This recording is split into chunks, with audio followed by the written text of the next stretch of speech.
In the cold darkness of the cemetery, Jack Coleman, a former special operative haunted by his past, was about to end his life. But at that very moment, a faint sound broke through the silence. In front of him stood Ace, the canine dog who was believed to have died during a top-secret mission, now appearing battered and torn. Jack's decision to save Ace unwittingly pulled him into a military conspiracy that shook him to the core. As enemies closed in, Jack realized he wasn't just protecting Ace. He was standing against some of the most powerful forces imaginable. But a bigger question loomed. Why was Ace the only one to escape? And was Jack truly the hunter, or had he become the prey? Stay with the story until the very end. Before we begin, let us know where you're watching from. And don't forget to subscribe so you won't miss the next pulse-pounding chapter. The cold wind slipped through the rows of headstones at Arlington National Cemetery, carrying with it the breath of the past and the silence of death. The white headstones stretched out in lines, standing quietly like witnesses to war, to those who had fallen for a cause they believed in. Among them, a man walked slowly, his shoulders slightly hunched, as if carrying the weight of the world. Jack Coleman, a former Special Forces operative, moved step by step along the gravel path, his worn-out boots making a dull sound in the absolute stillness. In his hand was a single white flower, simple and plain, because Alex Carter, the comrade who had fallen, never cared for anything elaborate. His breath turned into faint mist, blending into the cold air. Each step seemed to drag along the weight of his past, a past he could not leave behind. Today was the anniversary of Sergeant Alex Carter's death. Alex was not just a teammate to Jack, but a friend, a brother. They had survived countless battles together, shared their last cigarettes before stepping into death zones, and dreamed of a day they might live a normal life after the war. But Alex never saw that day. He stopped in front of a headstone. His calloused fingers gently touched the cold granite surface where the name of his fallen comrade was engraved. Sergeant Alex Carter died in service of his country. Simple words, but they cut deep, like a sharp blade slicing through Jack's chest. His breath slowed. The world around him seemed to close in, leaving only him and Alex's grave. A strong gust of wind swept past, scattering dry leaves across the ground, pulling him back to the past, to that fateful day. The sharp crack of gunfire tore through the sky. Shouts of chaos echoed over the radio. Smoke and the stench of blood filled the air. He remembered every detail of that final moment, running alongside Alex and Ace, the loyal K-9 who had followed them through life and death more times than he could count. Then came the explosion. A blinding flash. A deafening roar. And after that, only darkness. When Jack woke up in the military hospital, he realized he was the only one left alive. Alex had died on the spot. Ace had been declared dead as well. Only Jack, the one who should have been buried beside them, still existed. His body was mostly untouched, but his mind had been completely destroyed. He was no longer a soldier. He was an empty shell of a man, eaten away by PTSD, losing pieces of himself every day. The nightmares never let him go. The shattered memories played like broken reels of film, sometimes sharp, sometimes twisted, but always soaked in blood and screams.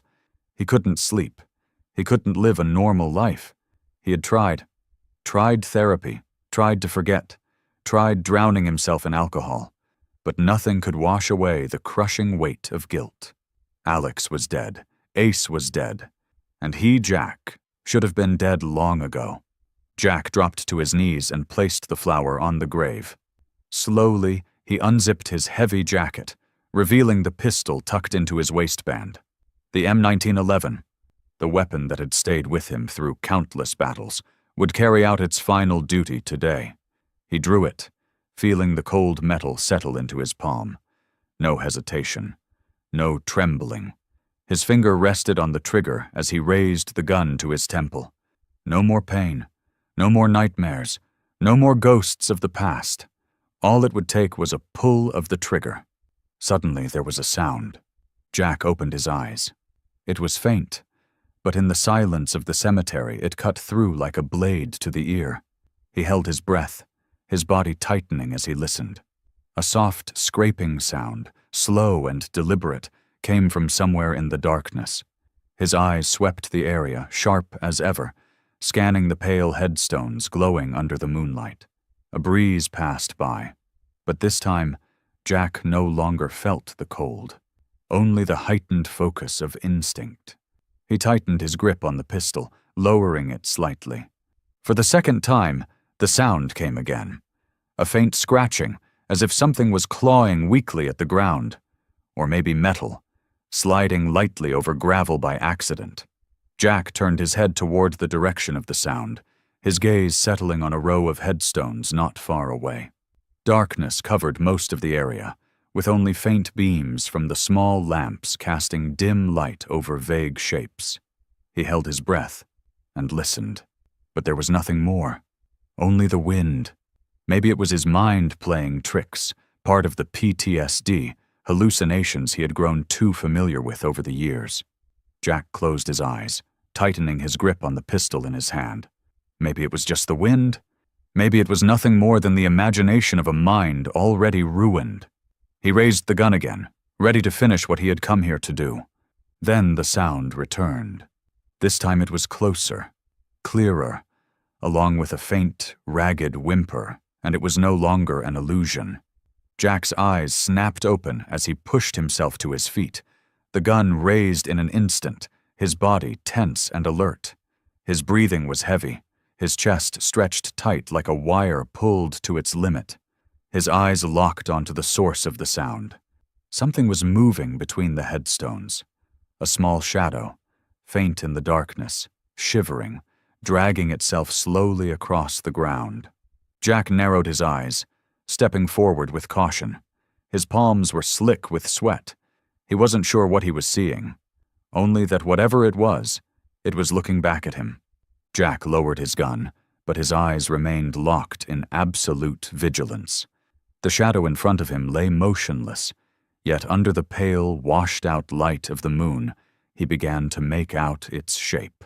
A four-legged creature, its body gaunt and skeletal, its fur matted in clumps from dirt and dried blood, lay still beside a headstone. Its breathing was faint and shallow, its thin chest rising and falling as though clinging to life by the frailest thread. A dog. Jack frowned. Arlington Cemetery was no place for a stray dog. There were no wandering animals here. Everything was strictly controlled. Besides, even in the darkness, he could recognize the short coat and lean, muscular build distinctive of a Belgian Malinois. A canine. A cold shiver ran the length of Jack's spine. He swallowed hard and took a slow step forward, each movement careful and deliberate, as if fearing that any sudden motion might dissolve the apparition before him. When he got close enough, the animal's condition came into sharp focus. Its entire body was covered in wounds, some scabbed over, others still seeping blood. Its legs trembled weakly, but it no longer had the strength to rise. A military-grade chain was wound tightly around its neck. The other end snagged on the corner of the headstone, anchoring it in place, leaving it no way to move beyond the length of the chain. But it wasn't the injuries or the chain that made Jack nearly freeze in place. It was the faint glint of metal catching the moonlight. A dog tag, swaying ever so slightly, hanging from its collar. His hand trembled as he reached out and lifted the tag. And when the engraved letters came into focus beneath his gaze, his heart seemed to stop. K9 ACE. Jack blinked, almost unable to believe what he was seeing. Ace was dead. 6 months ago. The same day Alex died. He had received the military report, had seen the official files, had heard his superiors confirm it. But the dog in front of him wasn't a ghost. It wasn't an illusion brought on by PTSD. It was here, right in front of him, breathing heavily, but alive. A rush of questions flooded Jack's mind. If Ace was alive, why did no one know? Who had kept him all this time? And more importantly, what had happened to him over those months? Jack's gaze dropped to the mangled wounds scattered across the dog's body, the scars layered one over another. These weren't injuries from accidents or ordinary combat. They were the marks of torture. His hand clenched into a fist. Someone had kept Ace. Someone had hurt him. And now, somehow, he had found his way back here, back to the grave of his handler. A cold wind swept through, making Jack shiver. His eyes scanned the quiet rows of headstones, sharp and searching. Something wasn't right. A dog couldn't have made it into this cemetery on its own, not in this condition, chained and weakened. He hadn't found Ace by chance. Ace had been left here, or worse, someone had brought him. Jack dropped to one knee, slowly extending his hand toward Ace. The dog didn't growl. He didn't flinch. His eyes, clouded with exhaustion, stayed wide open, locked on Jack, as if trying to recognize the man in front of him. And in that moment, a flood of memory hit Jack all at once. Ace, standing tall beside Alex, his pink tongue hanging out as he waited for a command, his sleek coat gleaming under the sun. This dog had been a warrior, a loyal teammate, an irreplaceable part of their unit. But now, the creature lying in front of Jack was a shadow of what he had once been. A broken animal, so damaged he was nearly unrecognizable. Ace blinked. A faint, hoarse whimper rose from his throat, pulling Jack back to the present. Jack took a deep breath. His trembling hand brushed gently over the dog's head. Even drained of all strength, Ace leaned in ever so slightly, pressing his head into Jack's palm. A small gesture, but enough to make Jack's throat tighten. He quickly checked the chain. This kind of military-grade chain couldn't be broken by hand. Someone had tied Ace here, and they had done it with a clear purpose. But why? Why bring a dying dog back to the grave of its handler? Was it just a coincidence, or was it a warning? Jack forced the thoughts out of his head. For now, the priority was getting Ace to safety. He tightened his grip on the pistol, his eyes sharp as he scanned the surroundings again. No one, but his instincts, the ones that had saved his life more times than he could count on the battlefield, were screaming that something was very wrong. Arlington Cemetery wasn't the kind of place where tortured dogs just showed up. This wasn't an accident. This was a message. He crouched down and carefully lifted Ace into his arms. The dog let out a faint whimper of pain, but didn't resist. He was too weak to do anything except lie motionless in Jack's hold. As Jack stood, he realized how much lighter Ace was compared to the last time he had seen him. What had they done to him in the past 6 months? A strong gust of wind swept through, making Jack shudder. The silence around him was unnaturally deep. Every sense in his body was on high alert, but there was nothing. Nothing but the long shadows of the trees stretching across the ground. He looked down at Ace. The dog's eyes, cloudy with exhaustion, were still open, still fixed on him, as if trying to say something. Jack clenched his jaw, his heart pounding hard in his chest as his eyes swept quickly across the surroundings. Arlington Cemetery, which only minutes ago had been a place of solemn silence, now felt colder and more suspicious than ever. He lowered his body, holding Ace tightly in his arms, feeling the dog's faint breath against his chest. He was still alive, but so exhausted he couldn't stand on his own, making the situation even more dangerous. A beam of light swept past, cutting across the gray rows of headstones, casting long shadows that twisted and stretched like invisible hands, reaching out from the dead. Jack held his breath, his body tensing as he spotted 2 figures dressed in black, moving silently not far away. They weren't cemetery staff. They weren't patrol officers. Their footsteps were too cautious, their movements too precise. These were men who knew exactly what they were looking for. He slowly crouched lower, placing his hand on Ace's matted fur, gently stroking him as if to calm him. But in truth, he was checking the dog's reaction. Ace made no sound, but his ears still twitched with each movement, however faint. The instinct to fight was still there, buried beneath the pain and exhaustion. A low, muffled voice crackled through the radio of one of the strangers. "The target has escaped. Find it now. Orders from above. Leave no trace." Jack froze. The target! There was no need to wonder who they meant. He already knew. They were after Ace. His stomach twisted. This confirmed everything he had suspected. Ace being here wasn't a coincidence. And those men, whoever they were still hunting him. He glanced around. The two men were moving in an arc, sweeping their flashlights over each row of headstones in a methodical search. They weren't acting like amateurs. They were closing in, tightening the perimeter step by step, like a tactical unit closing on its objective.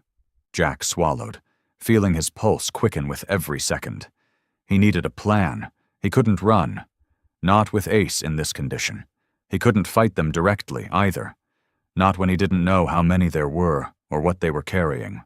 Drawing a deep breath, Jack slowly moved back, dragging Ace carefully with him, slipping behind a larger headstone to stay out of the light.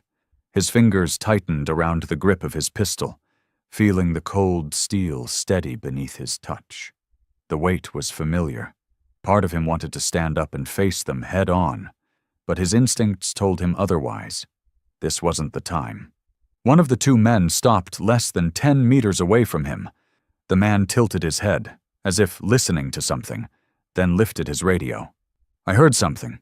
It might still be close." Jack clenched his teeth. Just a little closer. And if they took a few more steps, they would see the tracks he and Ace had left on the ground. He needed to distract them. His eyes quickly scanned the area, searching for anything he could use. A few meters away, a wilted bouquet had fallen from a headstone, leaning against a metal flower holder. An idea came to him.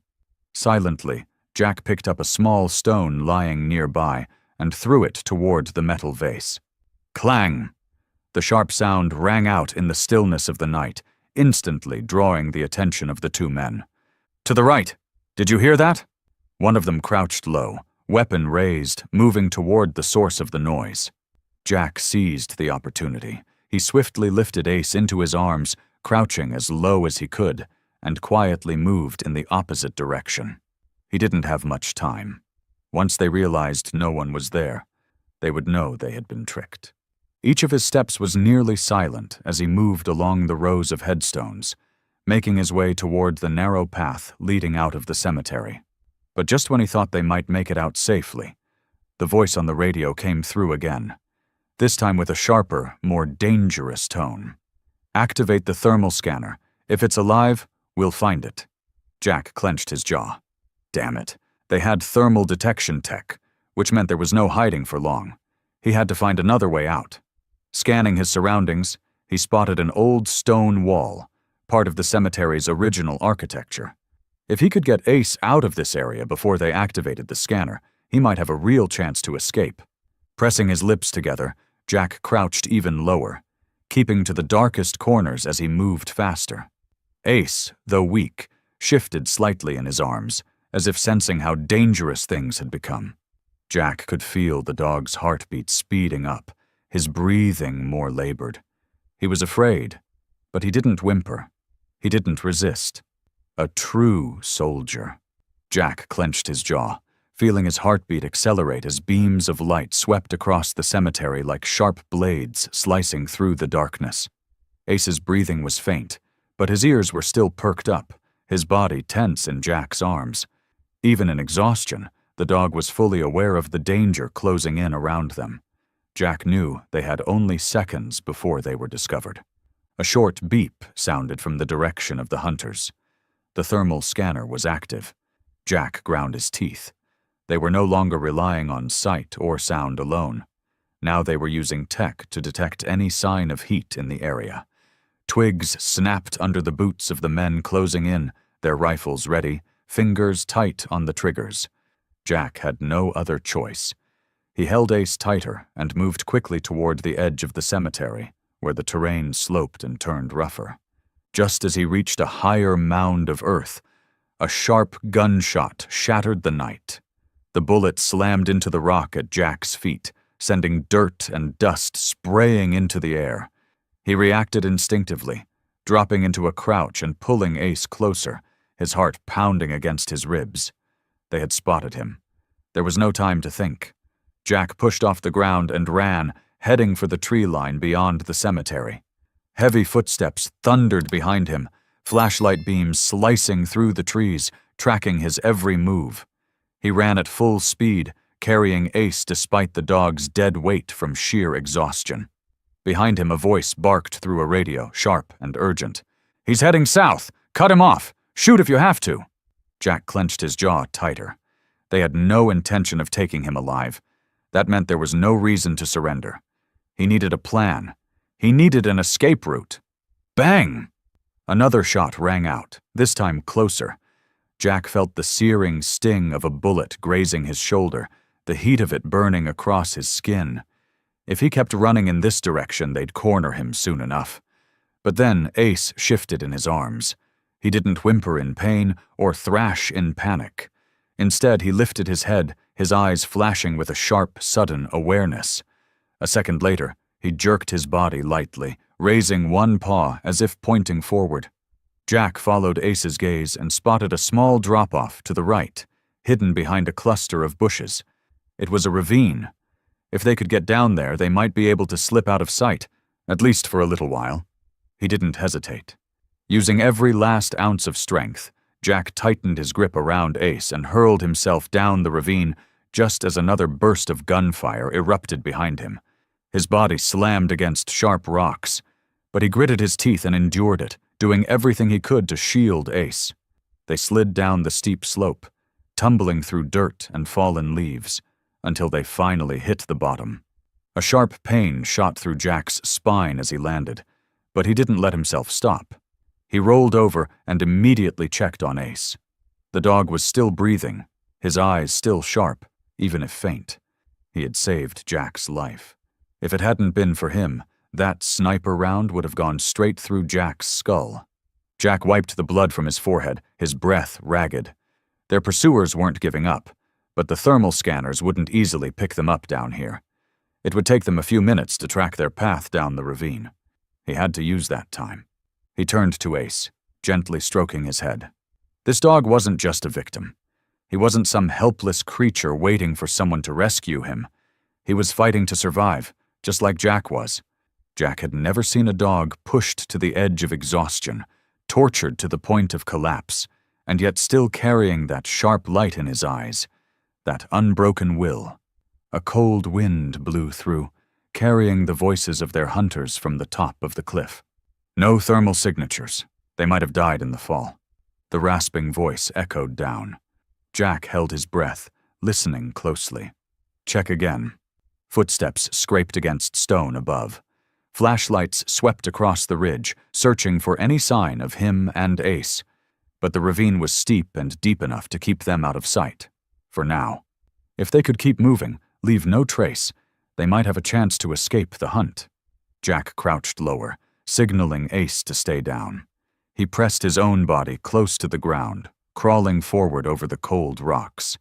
Mud clung to his clothes, but he didn't care. All that mattered was getting out of here. They moved slowly, inch by inch, every step calculated, careful not to make a sound. Jack stopped often, listening for movement. Nothing. No more footsteps above. Maybe they had given up, or maybe they were searching elsewhere. He exhaled quietly and glanced at Ace. The dog was still trembling, but his eyes were steady, full of determination. Jack said nothing. He just reached out and ran his hand over Ace's head once more, before continuing forward. They had gone far enough. There was no more sound except for the wind hissing through the trees. Jack stopped beneath the thick canopy of a large tree and sat down, feeling the sharp sting of pain flaring through his body. He wiped the blood from his forehead again, then checked on Ace. The dog was exhausted, but he was alive. Jack closed his eyes for a moment, forcing his breathing to steady. They had escaped the first sweep, but he knew they wouldn't stop. Not now. He needed a plan. A safe place to get Ace to before he could even think about what came next. He looked up at the night sky, the faint moonlight breaking through the branches overhead. So many questions still had no answers. Why was Ace still alive? Who had tortured him to this point?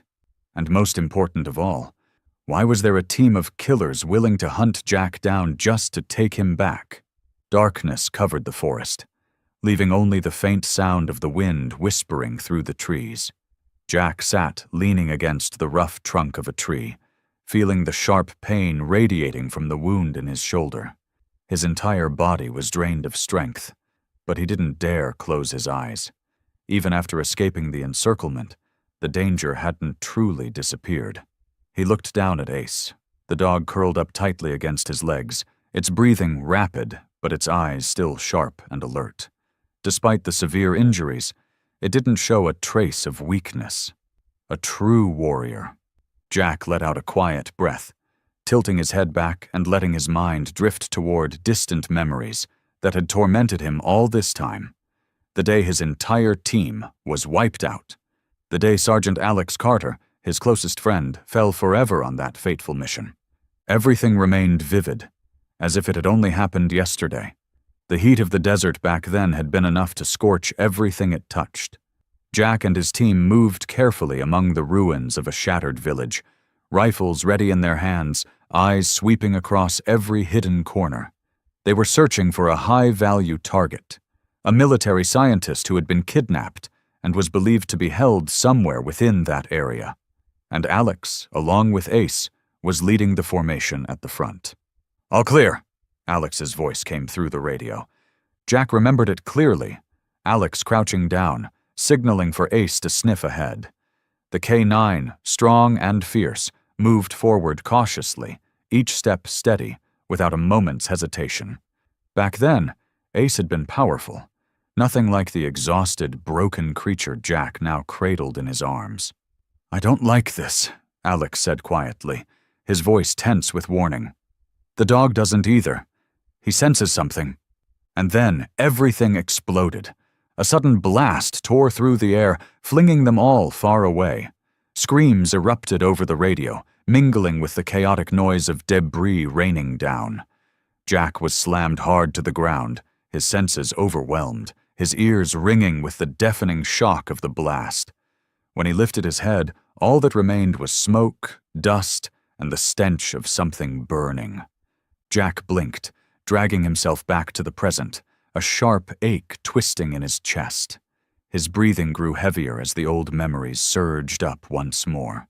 And now Ace, the only one left from that day, was lying here, broken and exhausted in his arms.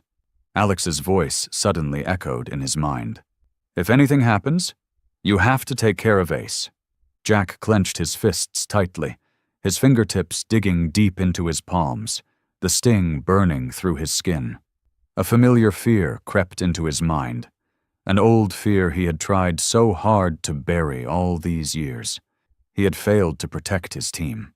They had all died, right in front of him. And now, could he protect Ace? Or would the dog die like the others? Jack lowered his gaze, staring directly into Ace's brown eyes. There was no answer in them, but the resilience burning in that gaze made his throat tighten.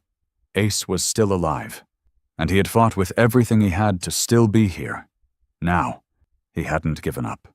Jack closed his eyes for a brief moment and took a deep breath. He couldn't let this fear control him anymore. If he let it bind him now, Ace wouldn't have any chance of survival. He had to get him out of here, no matter the cost. Jack's hand gripped tightly around the strap of his sidearm, his muscles gradually tensing. Every doubt, every hesitation was pushed aside. He had failed once, but not this time. This time, he would protect Ace. And more than that, he would uncover the truth. The night hadn't lifted when Jack dragged his heavy steps down the empty road. After leaving the forest, he knew he needed a safe place, someone who could help him figure out what had really happened to Ace. There was only one name in his mind: Dr. Evelyn Hart. Evelyn wasn't just any military doctor. She had once been a leading specialist in applied biological programs for the military, but she had left years ago for reasons no one fully understood. Jack had met her during a mission years back, when his team had worked alongside her on an operation to rescue prisoners of war. He didn't know if she would be willing to help him now, but at this point, he had no other choice. Jack pushed open the door of a small clinic tucked away in a deserted neighborhood. Inside, there was only a single lamp casting a pale yellow light, filling the room with a cold and mysterious air. Evelyn stood behind a cluttered desk, scattered with papers and medical instruments. She looked up, her sharp gaze instantly locking onto Jack. "Jack Coleman?" Her voice carried a hint of surprise. "You're still alive?" Jack gave a slight nod, then stepped aside to reveal Ace, who had collapsed onto the floor from exhaustion. Evelyn froze when she saw the dog. She moved closer, her eyes narrowing with disbelief. "That," she muttered, frowning. "That's impossible. That dog was reported dead." Jack met her gaze steadily. "I thought so too, but he's here, and I need you to help me find out what happened to him." Evelyn didn't ask anything more. She simply motioned for Jack to lift Ace onto the examination table, then pulled on a pair of gloves and got to work. The room sank into silence, broken only by the faint clink of metal tools, as Evelyn carefully examined Ace's body. She inspected each wound gently, her brow tightening as she uncovered more irregularities. There were surgical incisions, precise, clinical. These weren't injuries from battle. They were the marks of operations. As her hands moved down to the base of Ace's neck, she suddenly stopped. Something hard lay just beneath the skin. Without a word, Evelyn picked up a small scalpel, giving Jack a quick glance to make sure he understood what she was about to do. Then she made a small, precise incision. Within seconds, a tiny electronic chip was exposed. Jack stood close, holding his breath as Evelyn carefully extracted the chip and placed it on a metal tray. She picked it up, turning it over in her gloved fingers, then looked at Jack with growing concern. "Do you know what this is?" she asked, her voice serious. Jack shook his head. "I only know there's no reason it should be inside Ace." Evelyn didn't respond. Silently, she retrieved a data reader from a drawer and connected the chip to her computer.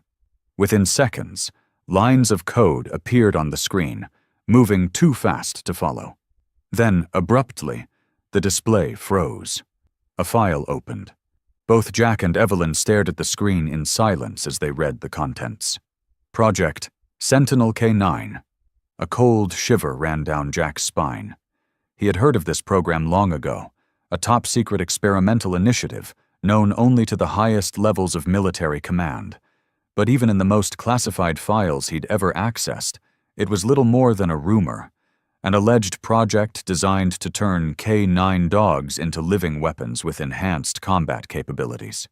Evelyn clenched her fist, her eyes still fixed on the screen. "Jack, if what I'm seeing is real, then Ace isn't just a victim. He's living proof of a program that should never have existed."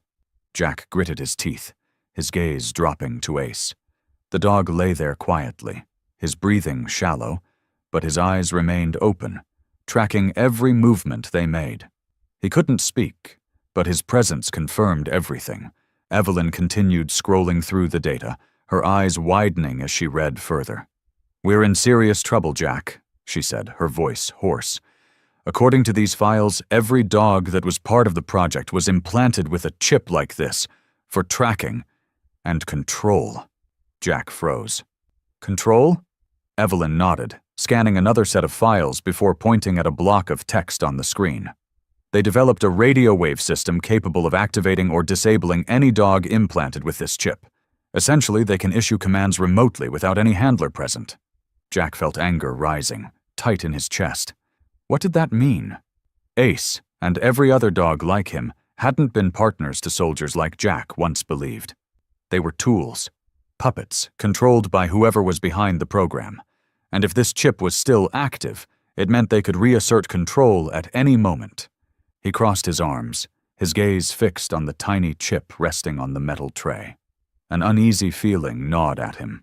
That chip represented complete control over K9 units, total domination. His brow furrowed, his voice low. If the chip still works, why was Ace at the cemetery? And more importantly, why wasn't he under their control? Evelyn shared the same question. She quickly scrolled through more data. Her focus sharpened as she searched for an explanation. After a while, she stepped back from the desk, removed her gloves, and leaned against the table, exhaling slowly. "I'm not certain," she said, eyes never leaving the chip. "But there's one possibility." Jack leaned forward, waiting. Evelyn continued. "Based on the data inside the chip, the system wasn't fully operational. It's still in the testing phase. That means there could be flaws." Jack frowned. "What do you mean?"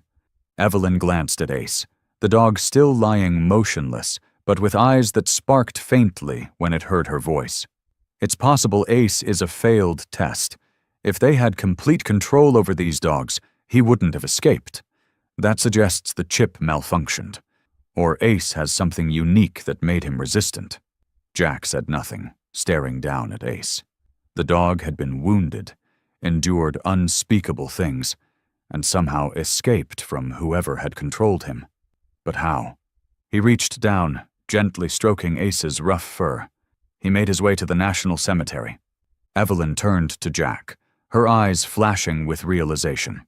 Maybe he went back to the last place he remembered. If they experimented on him, it's likely they wiped his memory or reprogrammed his behavior, but maybe part of his instincts remained. He returned to the cemetery because it meant something to him. Ace had gone back to Alex Carter's final resting place, the soldier who had fought beside him, the handler he had lost. Maybe, despite everything they erased, the one thing left in Ace's mind was the memory of Alex. And if that was true, maybe there was still hope for the others. Jack clenched his fists tightly. He couldn't let it end here. If Ace was a failed experiment, how many other dogs were still trapped in nameless labs, tortured and controlled like lifeless machines? Evelyn broke his thoughts with a single question. "What do we do now?" Jack met her gaze, his voice low but steady. "We find the truth, and we put an end to this."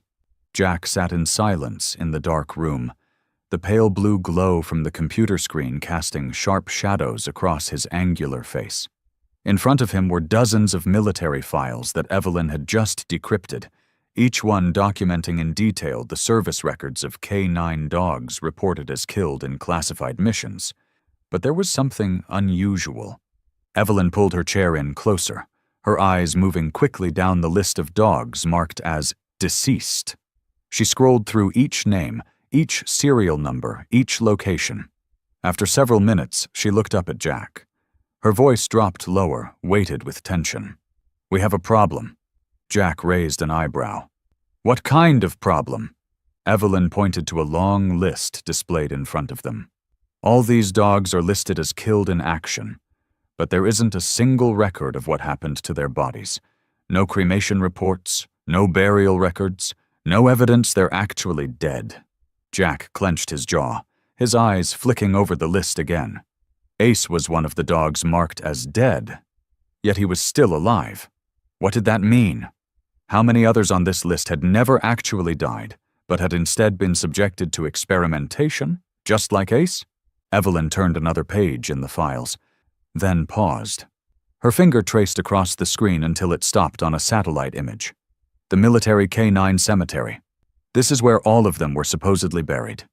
Jack and Evelyn moved quickly, walking between the rows of small marble headstones, each engraved with the name of a service dog that had served and fallen in military operations.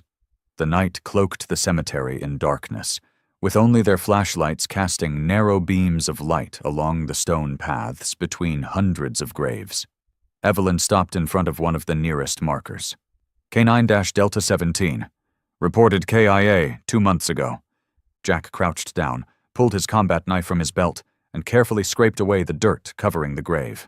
After only a few minutes, the earth below was exposed, completely empty. No casket, no urn, nothing. Evelyn swallowed hard. "Oh my God!" Jack shot to his feet, scanning the rows of headstones around them. He moved on to another marker, then another. He dug into each site with fast, precise movements. Both graves were the same. Empty. He tightened his fists. "We were right. These dogs were never buried. They were taken somewhere else." Evelyn stared at the ground, her breath shallow as she fought to keep calm. That means they were used for experimentation, Jack said, finishing her thought. Just like Ace. But the real question is, how many of them were taken? And how many could still be alive? The air grew heavier as the truth settled between them. This wasn't an isolated experiment. It was a large-scale operation. The K-9s weren't killed in action, as reported. They had been taken to serve another purpose. Jack opened his mouth to say more, but Evelyn's phone vibrated in her pocket. She pulled it out and glanced at the screen. Her expression darkened as she read the message. "Stop, or you'll die like those dogs." Evelyn drew in a slow breath, her fingers tightening around the phone. She handed it to Jack, her eyes sharp with sudden alertness. Jack read the message, but he wasn't surprised. He had expected this. From the moment they uncovered the truth, he knew someone would try to shut them down. But there was no fear in him now, only cold, burning anger. He lifted his head, his gaze like steel. "We're getting close." Evelyn nodded, determination flashing in her eyes. "Then we keep going." Jack and Evelyn left the cemetery just before dawn. Their minds stretched tight like a drawn wire. The anonymous message still haunted them. They knew they had gone too far, but that only made Jack more determined. If the people behind this program were ready to threaten them, it meant they were heading in the right direction. They returned to the hidden lab, where Evelyn was running further tests on Ace's condition. The K-9, though weak, remained vigilant. He didn't sleep deeply, his ears twitching at the slightest sound. Jack gently stroked Ace's back, feeling the steady rhythm of his breathing. "I'm going to check the data from the chip again," Evelyn said as she sat down at the workstation, her eyes fixed on the computer screen. Jack stood leaning against the wall, his eyes never leaving the window. His instincts told him something wasn't right. Something was very wrong. It was Ace who sensed the danger first. He shot up suddenly, his body stiffening, the fur along his spine standing on end, as if he had heard something no human ear could detect. In a flash, Ace lunged toward the door, teeth bared, growling low in his throat. "Evelyn, turn off the lights now." Jack reacted instantly. Evelyn didn't have time to follow the command before, boom! The lab door blew open, glass shattering into pieces. A small cylindrical device rolled inside, letting out a sharp, ominous beep. "Flashbang!" Jack dove toward Evelyn, grabbing her and pushing them both to the floor just before, boom! A blinding white light burst through the room, accompanied by a sharp, deafening crack that tore through the air. The entire room shook as shards of glass rained down. Ace, though stunned by the flash, reacted faster than any human. He rolled to one side, struggling to keep his balance, then leaped toward the table where Jack and Evelyn had taken cover. Immediately after, 4 men in black gear, fully armed, stormed into the room. "Target in sight. Lock down the area," one of them said into his comm. Jack drew his weapon, but before he could strike back, Ace moved first. Despite his injuries, despite no longer being in peak fighting condition, his instincts as a warrior surged back to life. Ace lunged at the nearest man, his jaws clamping down hard on his arm, wrenching the rifle from his grip and sending it skittering across the floor. "Damn it! Shoot it!" one of them shouted. Jack didn't give them the chance. He sprang up, landing a powerful punch on the man who had just drawn his weapon, then spun around, yanked the rifle from his hands, and fired a shot straight into the chest of the second attacker. Evelyn, though not a soldier, reacted quickly. She reached across the lab table, grabbed a pistol, and fired toward the door, forcing the remaining 2 men to pull back. Ace pressed the attack. He brought the first man down with a vicious bite, then twisted his body, narrowly dodging a shot fired by the last remaining assailant. Jack seized the moment, charged forward, slammed his boot into the man's chest, and finished him with a clean, precise shot. But Jack knew there weren't just 4 of them. Outside, the heavy sound of footsteps echoed closer. At least another team was closing in. "We have to get out of here now," Evelyn shouted. Jack glanced around. No back door, No easy exit. There was only one way left, the underground drainage system beneath the lab. He sprinted towards the control panel on the wall and pressed a small button. A steel door slid open, revealing a dark tunnel leading deep underground. "Get down there now!" he ordered. Evelyn jumped in first, Ace leaping after her without hesitation. Jack was the last, but before he climbed down, he made sure to leave a parting gift.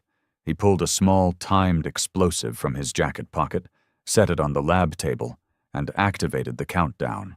Jack dropped into the tunnel and slammed the hatch shut, just as a hail of bullets shredded the room above them. Below the lab, Ace took the lead. His ears were pricked, his body tight like a coiled spring ready to release at any second. He wasn't panicked. He wasn't hesitant. He was entirely focused on survival. Even injured and exhausted, his warrior instincts hadn't dulled. Jack watched every move Ace made and realized the dog wasn't just a victim. He was fighting to survive. Just like Jack. Above them, a thunderous blast tore through the silence. The entire tunnel system shook, the ground trembling beneath their feet. A sudden rush of air surged through the corridor, pushing all three of them forward. Jack slammed hard into the wall, feeling the heat from the blast lick at his back. The explosion from the lab above split the night wide open. Debris from the tunnel ceiling rained down, and dust swallowed everything in a thick cloud. Evelyn coughed violently, struggling to stay upright in the haze. Jack rolled over and scrambled to his feet, his eyes immediately searching for Ace. The dog had been thrown to the side but was still breathing, his eyes burning bright in the dark. They exchanged a look. No one said a word. They didn't have to. All of them understood they couldn't stop here. Jack wiped the blood from a cut on his forehead, pushed himself up, and reached out a hand to pull Evelyn along with him. Ace was already rising, shaking his head as if trying to clear the lingering effect of the blast. Jack glanced down the tunnel, where a faint light still glimmered in the distance. "They're not going to stop," Jack muttered, his voice low, his gaze sharp. Ace moved forward again, taking the lead once more. The three of them kept going, pushing ahead toward the unknown secrets that still lay ahead, and toward the fight they knew was far from over. Nightfall cloaked the land as Jack, Evelyn, and Ace emerged from the underground drainage system, their bodies still covered in dust and the lingering scent of smoke from the explosion. They had escaped, but there was no guarantee they were safe. Jack knew all too well. They wouldn't stop. The people behind this program had power, had resources, and they would do whatever it took to silence them. He glanced at Ace, the injured dog walking quietly by his side, his eyes sharp, alert to every smallest sound. He wasn't just a victim of the program. He was living proof of the cruelty engineered by those pulling the strings from the shadows. Jack turned to Evelyn, his voice low but resolute. "We need someone who can treat Ace and figure out what's really been done to him. Someone who understands military veterinary medicine and can explain what's going on." Evelyn nodded, pulling out her phone and entering a string of numbers. "There's someone, Samuel Brooks. He was a military vet, responsible for canine care during special operations. But a few years ago, he disappeared from the system after a scandal with the Department of Defense. If anyone can help us, it's him." Jack frowned. "Where is he now?" Evelyn glanced at him. "An animal rescue farm in the suburbs. He doesn't practice officially anymore, but he still takes care of injured animals." They drove for hours, crossing deserted back roads before pulling up to a small farm. A faint yellow light glowed from inside a wooden cabin, and the low barks of dogs echoed from the kennels surrounding it. The air was calm, but Jack remained on edge. He cut the engine, his hand resting quietly on the pistol at his side. "We're here," Evelyn said, but none of them moved to get out immediately. Jack scanned the area, feeling the weight of unseen eyes watching them. The cabin door opened before they could knock. A middle-aged man with gray hair and a face marked deep with time stepped out. His eyes passed over Jack, then stopped on Ace. In an instant, his expression changed. Not fear, but recognition of something he understood too well. "Bring him inside," Samuel said, his voice deep and curt. Ace lay on the examination table, his eyes never leaving Jack as Samuel began checking his wounds. Evelyn stood close, watching every movement of the old veterinarian's hands. Samuel took a deep breath as he traced the scars running down Ace's spine. These cuts, they're not just combat injuries. Someone's performed deliberate surgical procedures on him. Jack's brow furrowed. What do you mean? Samuel didn't answer immediately. He drew a small syringe, took a blood sample from Ace, and placed it into an old analysis machine in the corner. The device hummed for a moment, then its screen flickered, displaying the results. As Samuel stared at the data, his face drained of color. "Oh God," Samuel murmured. Evelyn stepped in closer. "What is it?" Samuel looked at them, his eyes grave. "The chip inside him isn't the only threat. There's a chemical compound in his blood. Something I've never seen before." Jack clenched his fists. "Can you explain what it does?" Samuel nodded, lowering himself into a chair, rubbing his temples as if trying to gather his thoughts. "They didn't just implant a chip in Ace. They experimented with a special chemical. I'm not entirely sure how it works.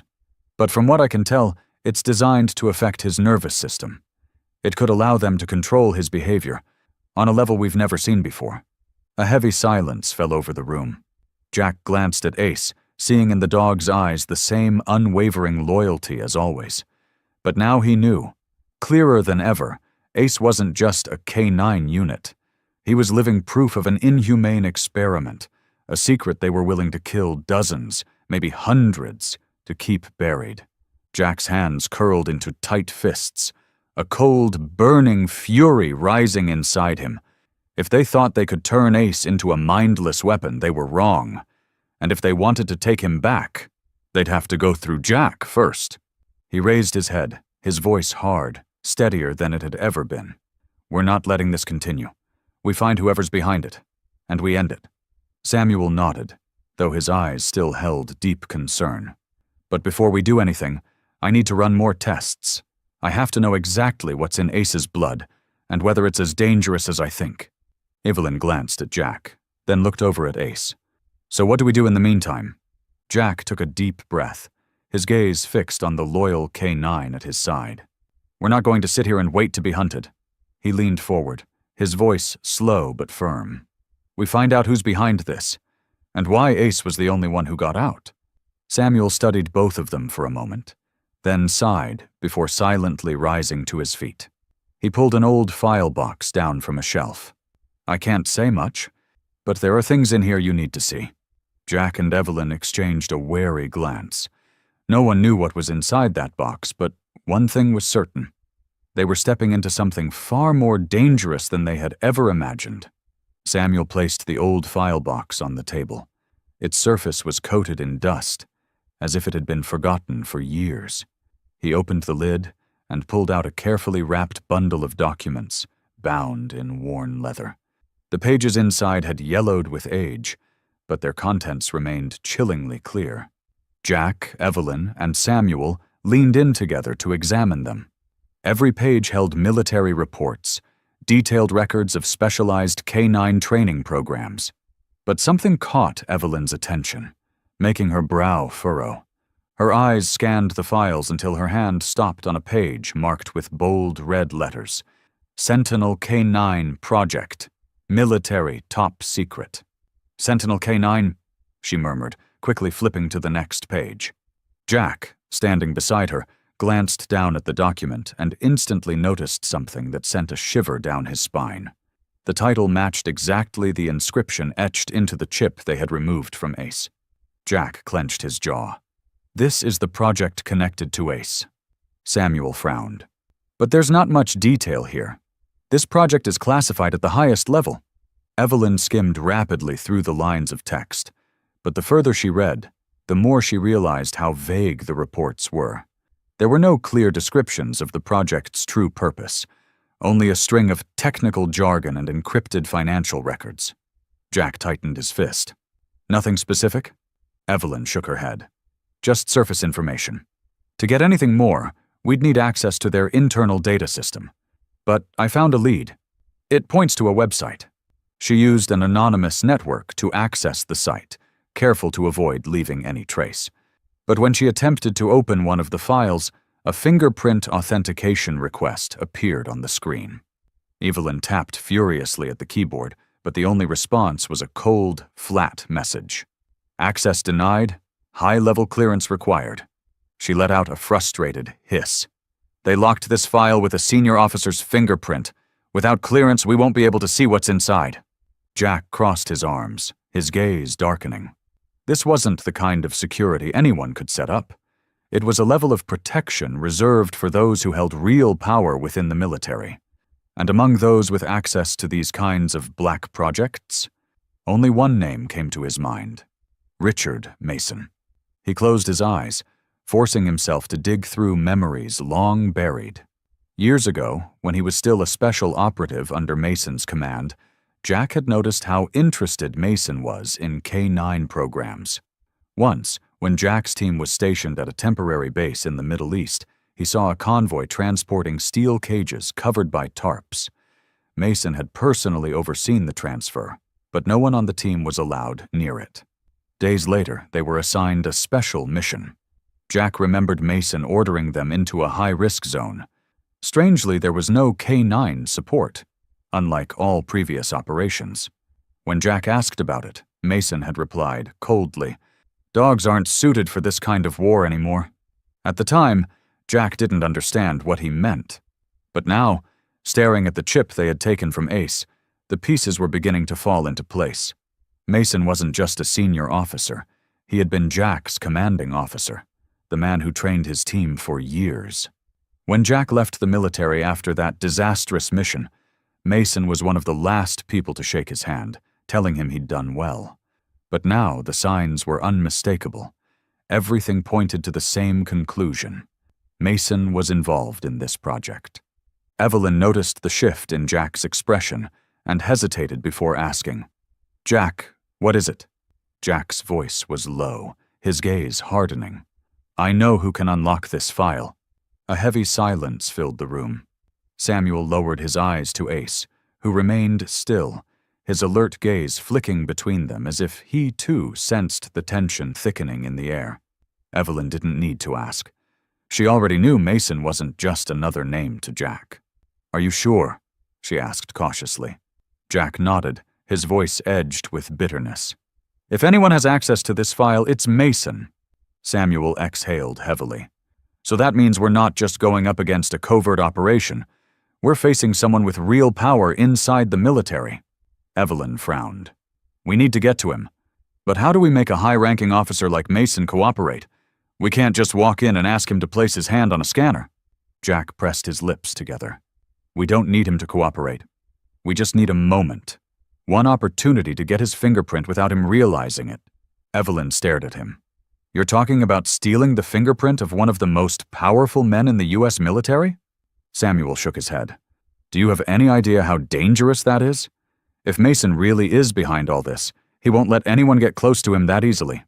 Jack exhaled, his eyes drifting toward Ace. "I know, but I also know we don't have a choice. If we don't uncover the truth, they won't stop. We can't keep running forever." Evelyn slowly nodded, then turned to Samuel. "Can we create a device to collect his fingerprint?" Samuel thought for a moment before nodding. "There are portable scanners that can capture fingerprints. If we can get something he's touched, a glass, a door handle, we can extract what we need." Jack narrowed his eyes. "But how do we get close enough to collect those?" The room fell into tense silence. They needed more leads. In the meantime, Samuel focused on treating Ace as best he could. The space inside the temporary base was strangely quiet, lit only by the dim glow of a single bulb hanging from the ceiling and the faint drip of water leaking from a pipe in the corner. Jack sat on an old metal chair, his back against the wall, his hands tightly gripping the disassembled parts of his sidearm. He cleaned each component with mechanical precision, but his mind was blank. Images from the night before still haunted him. Gunfire, flames, figures chasing them through the dark, and Ace lying there, panting, his wound slick with blood. Beside him, Ace was still recovering. The dog lay on a thin mat, his breathing steady but his ears pricked up, alert to every sound. Jack placed a hand on his head, gently stroking him, feeling the rough warmth of his fur. Ace wasn't just a military dog. He was a partner, a piece of Jack's past that he had never been ready to face. Across the room, Evelyn and Samuel worked intently, sifting through the data extracted from the chip. Both of them were hunched over the computer screen, scrolling through encrypted files, trying to find anything useful. The only sounds were the quiet clicks of the keyboard and Samuel's quickened breathing as he spotted something unusual. "Jack," Evelyn said, her voice steady but urgent. "You need to see this." Jack pushed himself to his feet, walking slowly toward them. On the screen was a long chain of data, but the line at the bottom stopped him cold. Ownership. RM. He frowned. "RM," Samuel nodded. "We've verified it through the encryption. The chip inside Ace carries Richard Mason's identifier." Evelyn turned toward Jack, her expression darkening. "We can be sure now. Mason is behind this." Jack said nothing. He walked over to a shelf, picked up a bottle of whiskey, and unscrewed the cap with a trembling hand. But after a moment, he paused. He took a deep breath and set the bottle back down. This wasn't the time to get lost in the past. But the past wasn't going to let go so easily. The memories surged forward like a flood he couldn't hold back. Cold rain pelted his skin like needles, mixing with the stench of gunpowder and dried blood. Jack stood there, his eyes cold as he stared down at the bodies. They weren't enemies. They were scientists. "Orders are orders, Jack," Mason's voice echoed behind him. "We're not here to ask questions." Jack clenched his fists. They weren't traitors. They were researchers. Mason didn't even blink. He stepped forward, rain dripping from his hair, his eyes flat and empty, as if he'd just swatted a few flies. "They betrayed the project. We can't let them live." Jack wanted to argue. Everything in him screamed to resist. But in that moment of hesitation, Mason had already moved towards the next room. A room with a fingerprint-locked door. Jack remembered it clearly. Mason placing his hand on the scanner, unlocking the vault door. Drawing a combat knife, flicking it carelessly, slicing his right index finger. A small drop of blood smeared the pad as he pressed his hand against the sensor. Minutes later, Mason had ordered all data destroyed and the team withdrawn. Jack left with them, but that image had never left his mind. And now, remembering it, he realized something critical, something he had overlooked. The biometric system may have recorded Mason's injured fingerprint that day. Jack's eyes snapped open. His breathing was heavy. Sweat beaded across his forehead. That wasn't just a painful memory. It was the key to breaching Mason's system. He turned sharply to Evelyn and Samuel. "I know how to open it," he said, his voice firm. Evelyn raised an eyebrow. "What do you mean?" Jack stared at her, unwavering. "That data room. Mason unlocked it with his hand, but he was injured when he did it. If the biometric system recorded that scan, we can replicate the injury and bypass the security." Samuel immediately understood. "You're talking about his military medical records?" Jack nodded. "Exactly. If we can get Mason's med files from that time frame, we can recreate a digital copy of his fingerprint, wound and all. That could be enough to open Sentinel K9's system." Evelyn nodded slowly, her eyes sharpening. "Then we have our next objective." After several minutes of planning, the group reached a decision. Jack and Ace would head to an old military medical facility, a place that might still hold Richard Mason's biometric records. It was their only chance of finding evidence that would allow them to break into his system. Night fell heavy, the sky empty of a moon, with only a few faint stars scattered across the black expanse.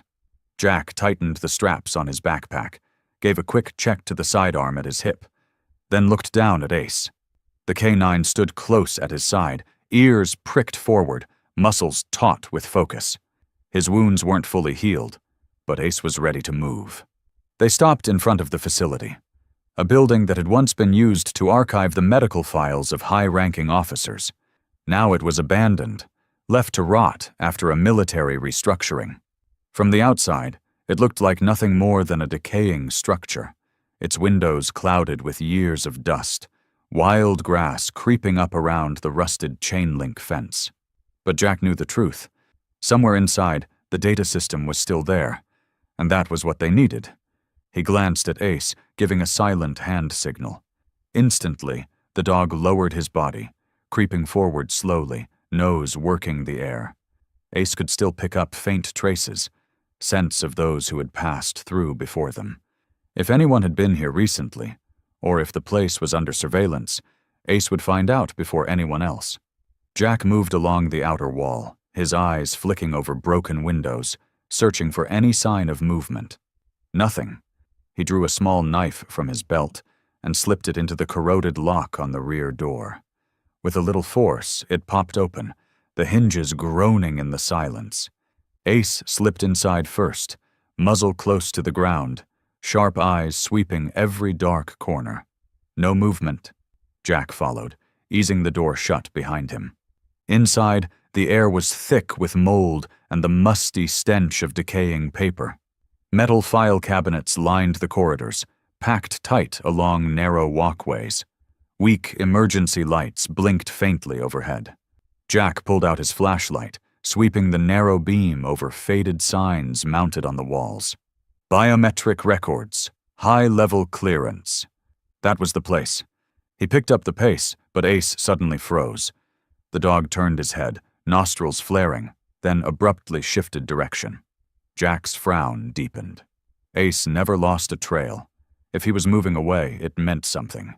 "What did you find, buddy?" Jack murmured, following close behind. They took a sharp turn into another hallway, where old metal cabinets stood rusted and half open, papers scattered like fallen leaves across the ground. But Ace ignored the mess. He stopped in front of one cabinet, still locked tight, pawing gently at the surface before looking back at Jack. Jack raised a brow. "You sure?" Ace gave a quiet bark, tail giving a brief wag. No hesitation. The dog knew exactly where to look. Jack crouched, examining the lock. It wasn't electronic, just an old mechanical clasp. He slid his knife carefully into the gap. Click. The lock sprang free. Jack pulled the drawer open. Inside was a stack of documents, sealed tightly inside a plastic sleeve. He thumbed through the pages quickly, heart pounding as he read the heading. Military medical file. Richard Mason last updated 2 years ago. Jack exhaled slowly.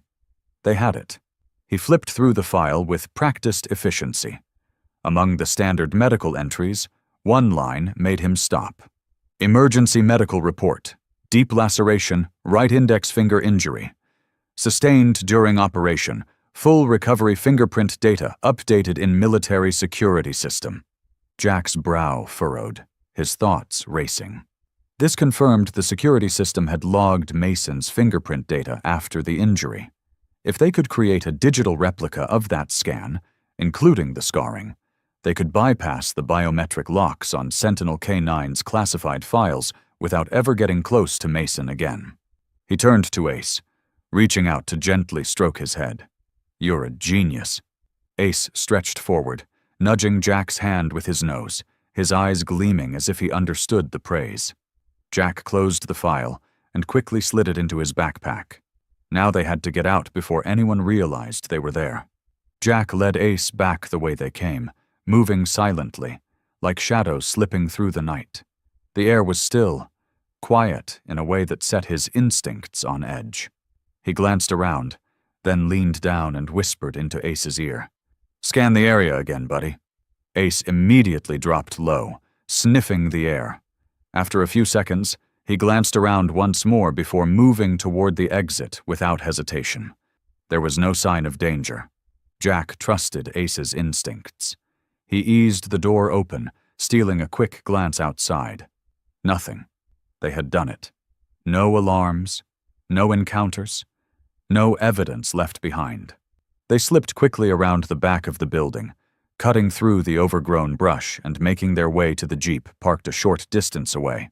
Jack swung open the door, and Ace jumped into the front seat. Jack followed, sliding behind the wheel and firing up the engine.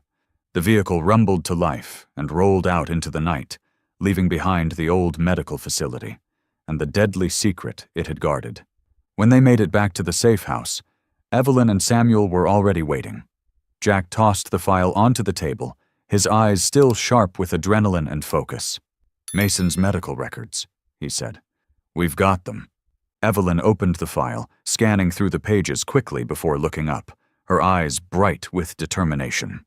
"That means we can create a replica of his fingerprint." Samuel nodded, his voice dropping into a low, serious tone. "The next step is breaking into Sentinel K9's system." Jack glanced at Ace. The dog had come through for them again, and this time, they wouldn't give anyone the chance to take control of him ever again. Jack clenched his fist. "Get ready. We're about to bring down an empire." But the path toward justice and truth was never meant to be easy. Jack stood still on the hilltop, his eyes scanning the endless rows of white headstones stretching out before him. Arlington Cemetery was unnervingly quiet, with only the sound of wind whispering through the trees and dry leaves rustling underfoot. He could feel the biting cold of the night cutting through him, but it wasn't the weather that left his body numb. It was the bitter weight of disappointment sinking into every thought. Ace sat beside him, ears alert, sharp eyes glinting as if he could read Jack's mood. The dog shifted closer, its steady, warm breathing brushing against Jack's side. Jack reached out, running his hand gently over Ace's fur. For a brief moment, it felt like they were back in the past, when Ace was still a warrior in his team, before everything had turned into the nightmare they were now trapped in. He tore his gaze away from the graves and turned toward Evelyn and Samuel, standing nearby, their faces tight with concern. Evelyn clutched her laptop in both hands, the screen casting a pale light across her face, reflecting the cold message they had just received. Data erased. Not just the single file they had sent out, but every backup copy on the system was gone. Everything they had risked their lives to collect had been wiped away without a trace. Jack felt a slow-burning fury pulse through his veins. Samuel exhaled heavily, lowering his glasses slightly. Mason didn't just wipe the system. He's probably used his influence to shut down every information channel we had. Jack shook his head, his eyes darkening. It's not just Mason. It's the entire machine behind him. This proves one thing. What we're dealing with is bigger than Mason. Evelyn frowned, her fingers tapping rapidly on the keyboard, but she already knew it was useless. They've erased our evidence, but they can't erase the truth. She turned toward Jack, her eyes blazing with determination. We won't let them win. We'll find another way to get the truth out. Jack took a deep breath, forcing down the anger, then turned back toward the cemetery. He had already lost too many people. If he backed down now, he would only lose more. No, they couldn't stop. If there was any place left where they could uncover the truth, it was the place where everything began, the military lab where Ace had been turned into a weapon, where Sentinel K9 was born. They returned to their temporary hideout, an abandoned warehouse on the outskirts, hidden well enough that even satellites would struggle to locate it. No one spoke during the drive, but the weight inside the vehicle was heavy, as if each of them was steeling themselves for what came next. Once they arrived, Jack spread out the map and traced his finger toward their target. The lab is inside a high-security military zone. We'll only have one shot to get in without being detected. Evelyn leaned in, studying the map. There's a supply route running through here. If we can blend in with one of the convoys, we can slip inside without raising suspicion. Samuel shook his head, his voice low. Even if we get in, the internal security will be tight, not to mention patrol squads everywhere. Jack clenched his jaw, then looked down at Ace. They might have wiped the data from the system, but they can't erase what's still inside Ace's chip. Evelyn caught on immediately. You're talking about restoring the original data? If we connect his chip to the lab's mainframe, we might find a backup copy. Samuel stayed silent for a long moment before finally nodding. Jack looked at Ace. The dog was watching them quietly, eyes focused, as if he understood exactly what they were planning. Jack placed a hand on his head, feeling the warmth of his thick fur beneath his palm. If we do this, we'll have to put Ace inside the system. The room went quiet. They all knew what that meant. Ace would be the first target if the enemy realized they were there. But this was their only path forward. Jack closed his eyes for a moment, as if fighting something inside himself. Then he opened them again, his resolve clearer than ever. "We won't let them win." Evelyn nodded, her fingers flying across the keyboard as she prepped the device that would connect Ace's chip to the system. Samuel ran one final diagnostic on the hacking software. And Jack had one job left: protect Ace at all costs. They had already lost too much. If they failed now, there would be no second chance. As they loaded up the vehicle, Ace jumped into the seat beside Jack, his eyes burning bright in the darkness. Jack gripped the steering wheel tight, feeling the hammering of his own pulse. This wasn't a chase anymore. This was a war they had to win. "This time," he whispered, "we end it." The Jeep surged forward, vanishing into the night, straight toward the storm they were ready to face. The night settled over them like a thick black veil, hiding every secret movement. The small truck was parked more than a kilometer from the main gate of the research facility, tucked behind a dense thicket. Jack checked his watch. 10 minutes remained before the guard shift changed, the perfect window to slip inside unnoticed. Evelyn adjusted the locator device strapped to her wrist, while Samuel made one last inspection of his equipment bag. Ace lay close by Jack's feet, breathing steady, his sharp eyes sweeping through the darkness as if he understood the weight of the mission. Jack motioned for everyone to get out of the vehicle, keeping low as they moved quickly under the cover of night. They followed the security fence, avoiding the surveillance cameras with the aid of the intel they'd gathered earlier. The group kept close to the supply route Evelyn had pinpointed on the map.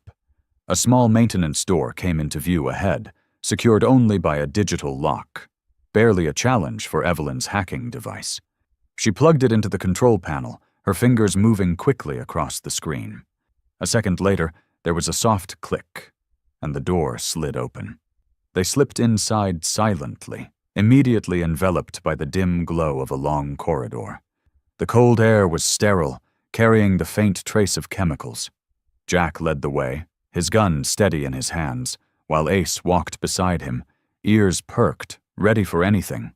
But as soon as they turned down another hallway, the door behind them slammed shut with a metallic clang.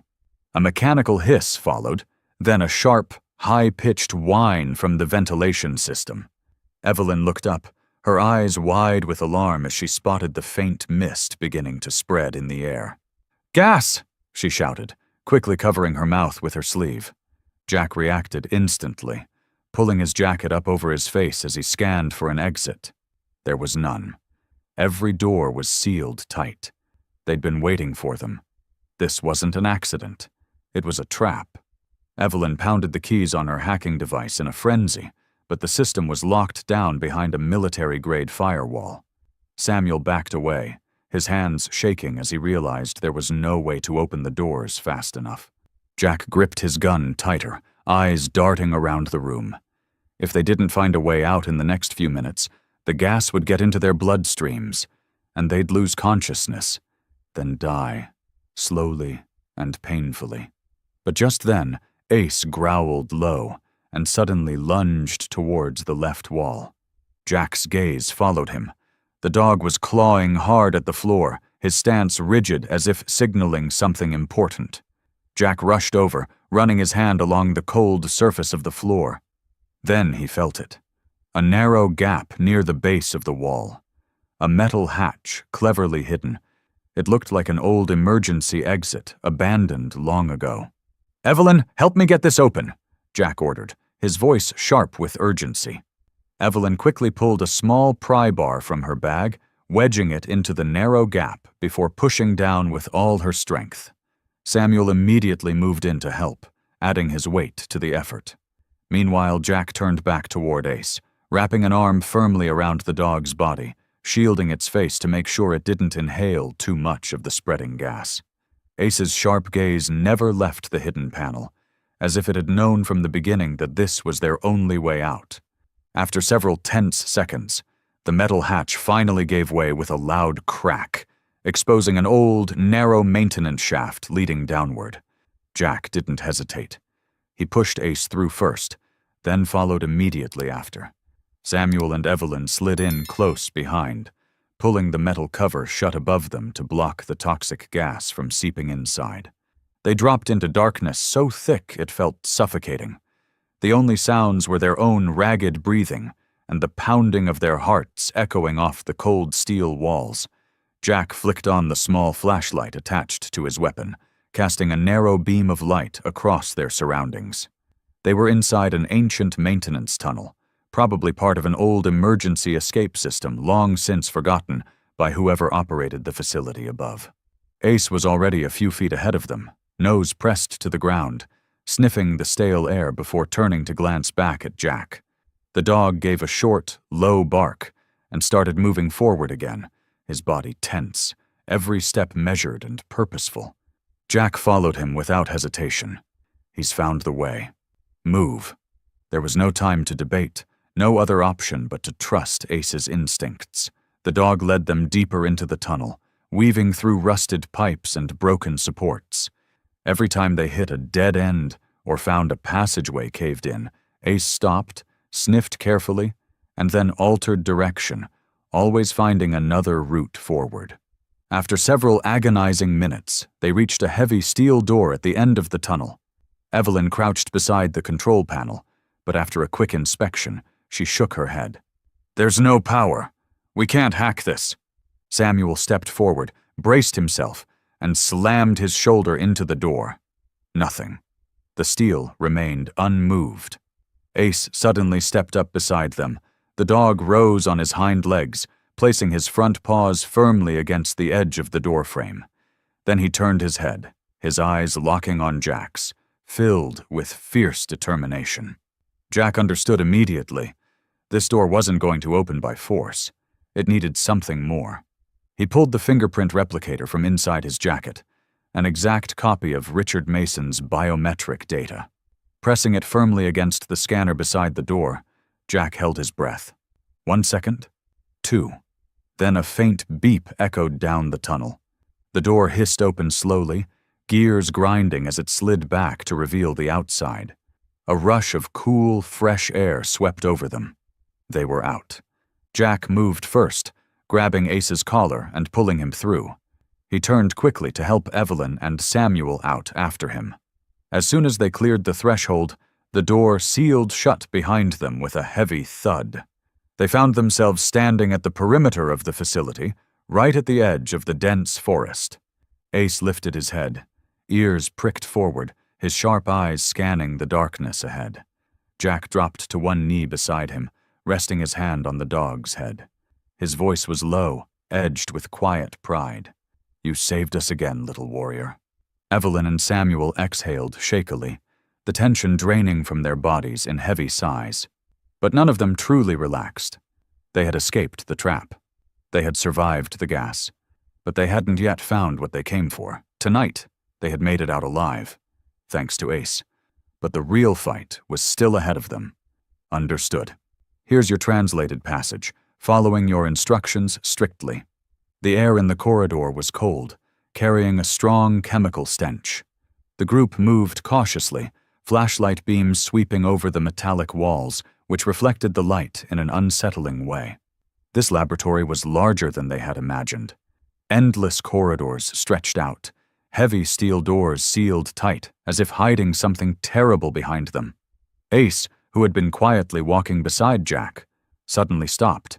He growled, ears pricked in full alert. A second later he barked sharply, the sound echoing down the silent corridor.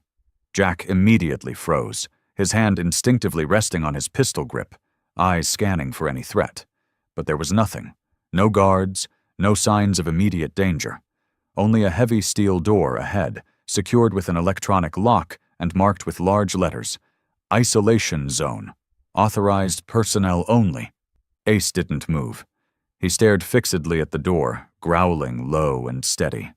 Jack frowned, crouching beside him, resting his hand lightly on Ace's head.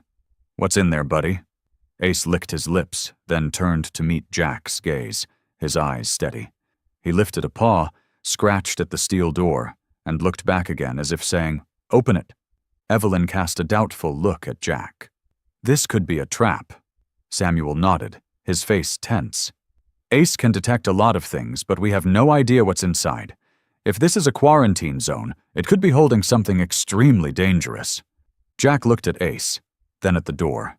One thing he'd learned since Ace had come into his life. This dog never reacted without reason. And he was never wrong. Jack stood, studying the keypad. "We're going in." "Jack, you can't be serious," Evelyn said sharply. "We don't even know what's inside. If this is an experimental zone and they can still control the dogs, they might attack us the second we step in." Samuel sighed. "We can't risk our lives like this." Jack turned to Evelyn, his voice low and firm. "Do you think Ace is the only one?" Evelyn opened her mouth to argue but found no words. She knew it was possible. If Ace had broken free, maybe others had too. Jack's voice hardened. "If there's any chance we can save them, I'll take it." A long pause followed. Evelyn bit her lip, then let out a breath. "Fine. But the second anything goes wrong, we're out." Jack didn't answer. He simply plugged Evelyn's hacking device into the keypad. A beep sounded, and the door slowly slid open. A wave of cold air rushed out, thick with an unpleasant metallic tang. As light from the hallway spilled into the room beyond, they all went still. Inside was a row of reinforced glass kennels. Each one held a canine dog. They didn't bark. They didn't growl. They simply lay there, eyes wide open, staring. Empty. Evelyn exhaled sharply. "Oh my God." Jack approached one of the kennels, looking inside. A large Malinois lay there, its body covered in scars, its fur coarse and matted, but its eyes showed nothing. No life. Samuel moved to the control panel beside the kennels, his fingers flying over the interface. "They've tested all kinds of chemicals on these dogs. Some died, they're alive, but I don't know if they're themselves anymore." Ace suddenly stepped forward. He sniffed the air, then stopped in front of one of the cages. Inside was a large shepherd, a deep scar running down from its left eye. As Ace approached, the dog shifted slightly. A faint whimper escaped it. Jack noticed immediately. This one was different. Its eyes weren't completely vacant. It recognized Ace. Ace placed a paw on the glass, letting out a low bark. The shepherd answered. Weak, but it wasn't the sound of a controlled animal. Jack turned to Evelyn. "Open it." Evelyn's eyes widened. "Are you crazy? We don't know if they're under control." Jack's jaw tightened. "Ace knows." Evelyn stared at the shepherd, then at Ace. She had never seen Ace behave like this. She bit her lip again, then exhaled. "Fine, but only one cage." Her fingers danced over the keyboard. A soft click sounded as the lock disengaged. The glass door slid open slowly. The shepherd stepped out, shaky on its legs, but it didn't attack. It looked at Ace, then lowered its head, gently touching noses with him. A moment passed. Then it suddenly turned toward the hallway and growled. Jack lifted his weapon. "What is it?" Before Jack could react, a squad of security guards appeared at the end of the corridor. "Fire!" Gunshots echoed, but the shepherd was already charging ahead. Another dog in the cage beside it snarled violently, slamming its body against the weakened glass until it shattered. And then, all hell broke loose. The other dogs, seeing Ace and the shepherd fight, seemed to awaken something primal. They lunged at the soldiers, teeth bared, sinking deep into arms and throats. Gunfire mixed with snarls and growls, the sound ricocheting through the hallway. Jack fired, dropping a guard who was aiming at Ace. His eyes swept the room. Chaos everywhere. Blood sprayed the walls. But these dogs weren't slaves anymore. Evelyn shouted, her voice cutting through the noise. "We need to move now!" Jack whistled sharply. Ace snapped his head around, and with the shepherd and several other dogs, some injured, all defiant, they fell in line behind him. Jack glanced down at Ace and allowed himself a tight, proud smile. Good work, little warrior. They weren't just a small team anymore. They had an army now, and the real fight was only beginning. The blaring alarm shrieked down the corridor like a blade slicing through the air, instantly throwing Jack and the entire team into a state of heightened alert. Red warning lights flashed relentlessly, reflecting off the cold steel walls, signaling that the entire facility was now under emergency lockdown. The dogs, recently freed, remained at Jack and Ace's side, their eyes glowing in the darkness, unfazed by the chaos about to erupt. Jack crouched lower, his grip tightening on his rifle as he scanned the area. Armed guards poured out from nearby doors, rifles raised and ready to fire. He glanced at Ace. The dog stood firm, ears pricked, a low growl rumbling from deep in its throat like a combat machine powering up. Without needing a command, Ace sprang forward toward the nearest guard, swift as a flash of lightning. Its sharp teeth sank deep into the soldier's arm, making him scream in pain and drop his weapon. The other dogs, seeing Ace's attack, reacted instantly. A real battle erupted in the narrow hallway.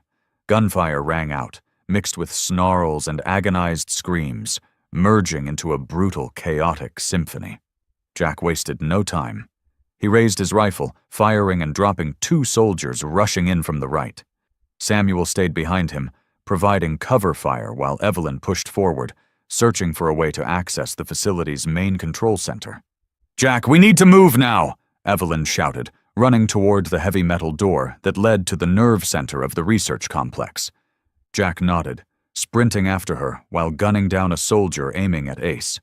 The dog dodged sideways, then lunged back with precision, clamping onto the attacker's throat.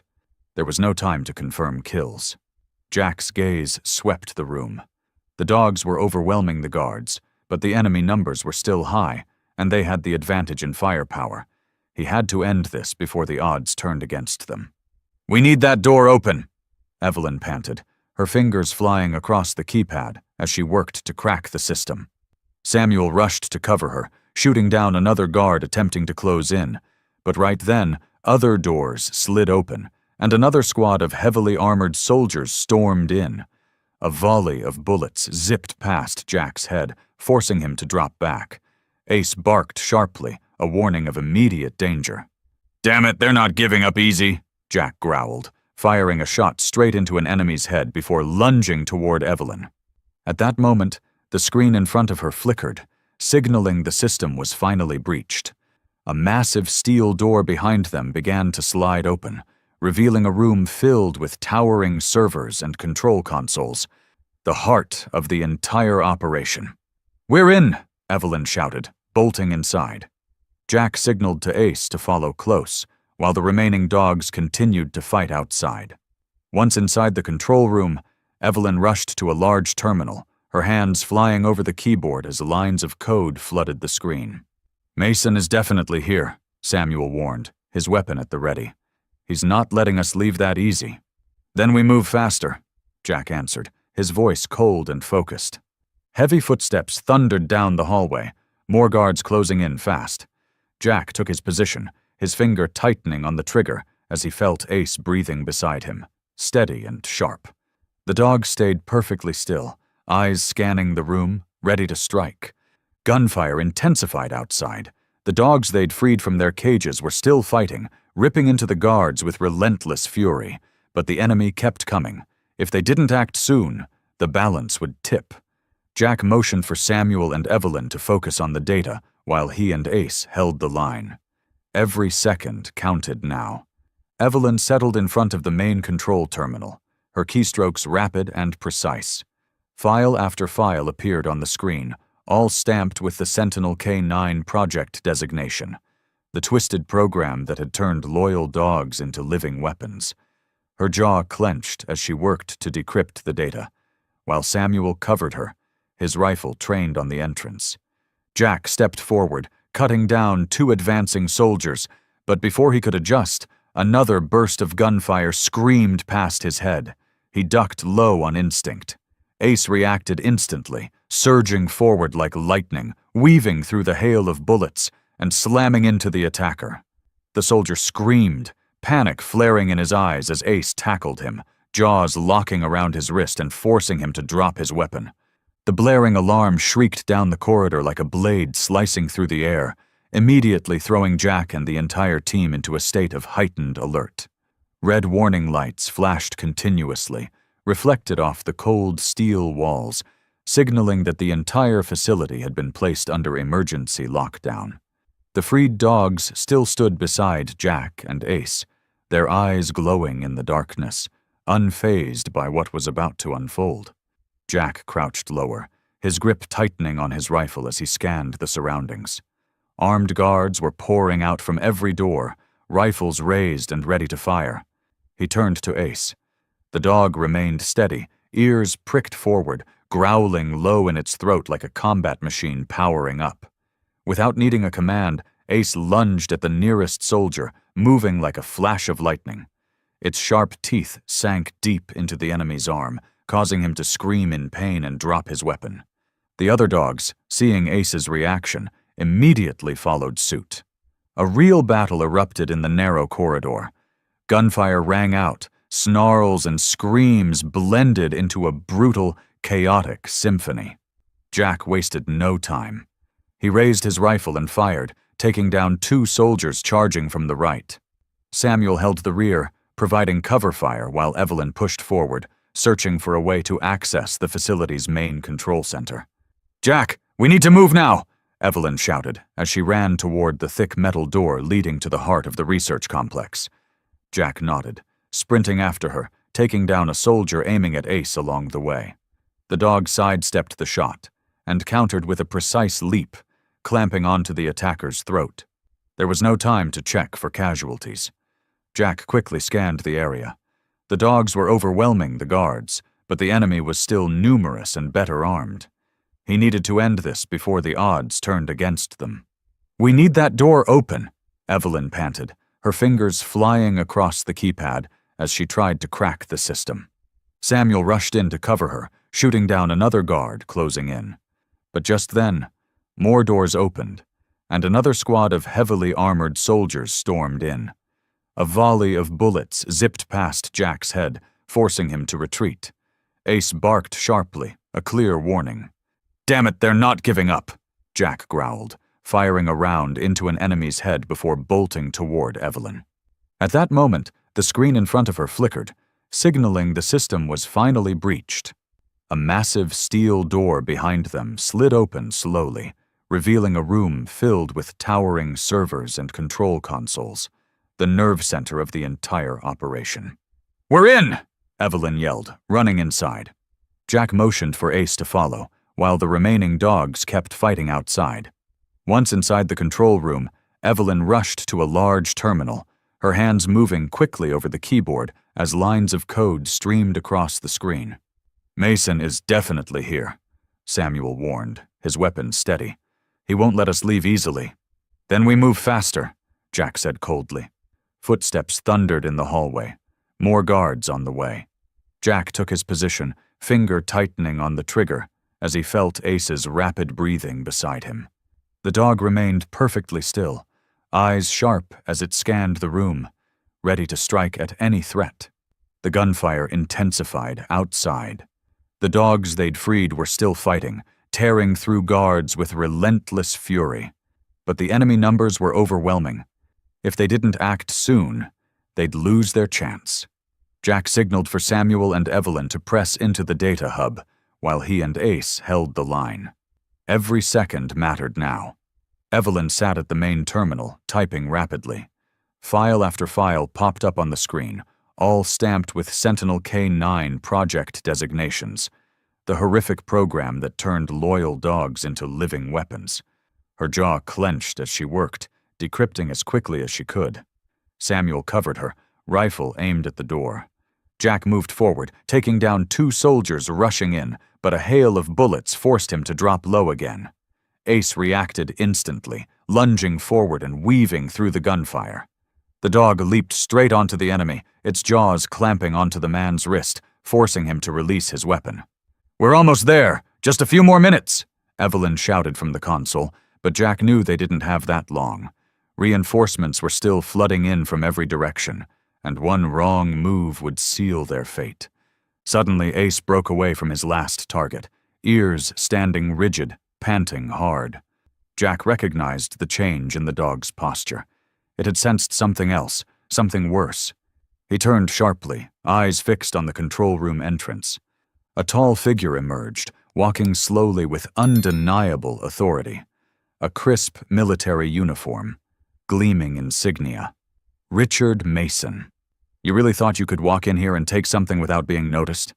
Mason said, his voice cold and smooth, his eyes as sharp as knives aimed at Jack.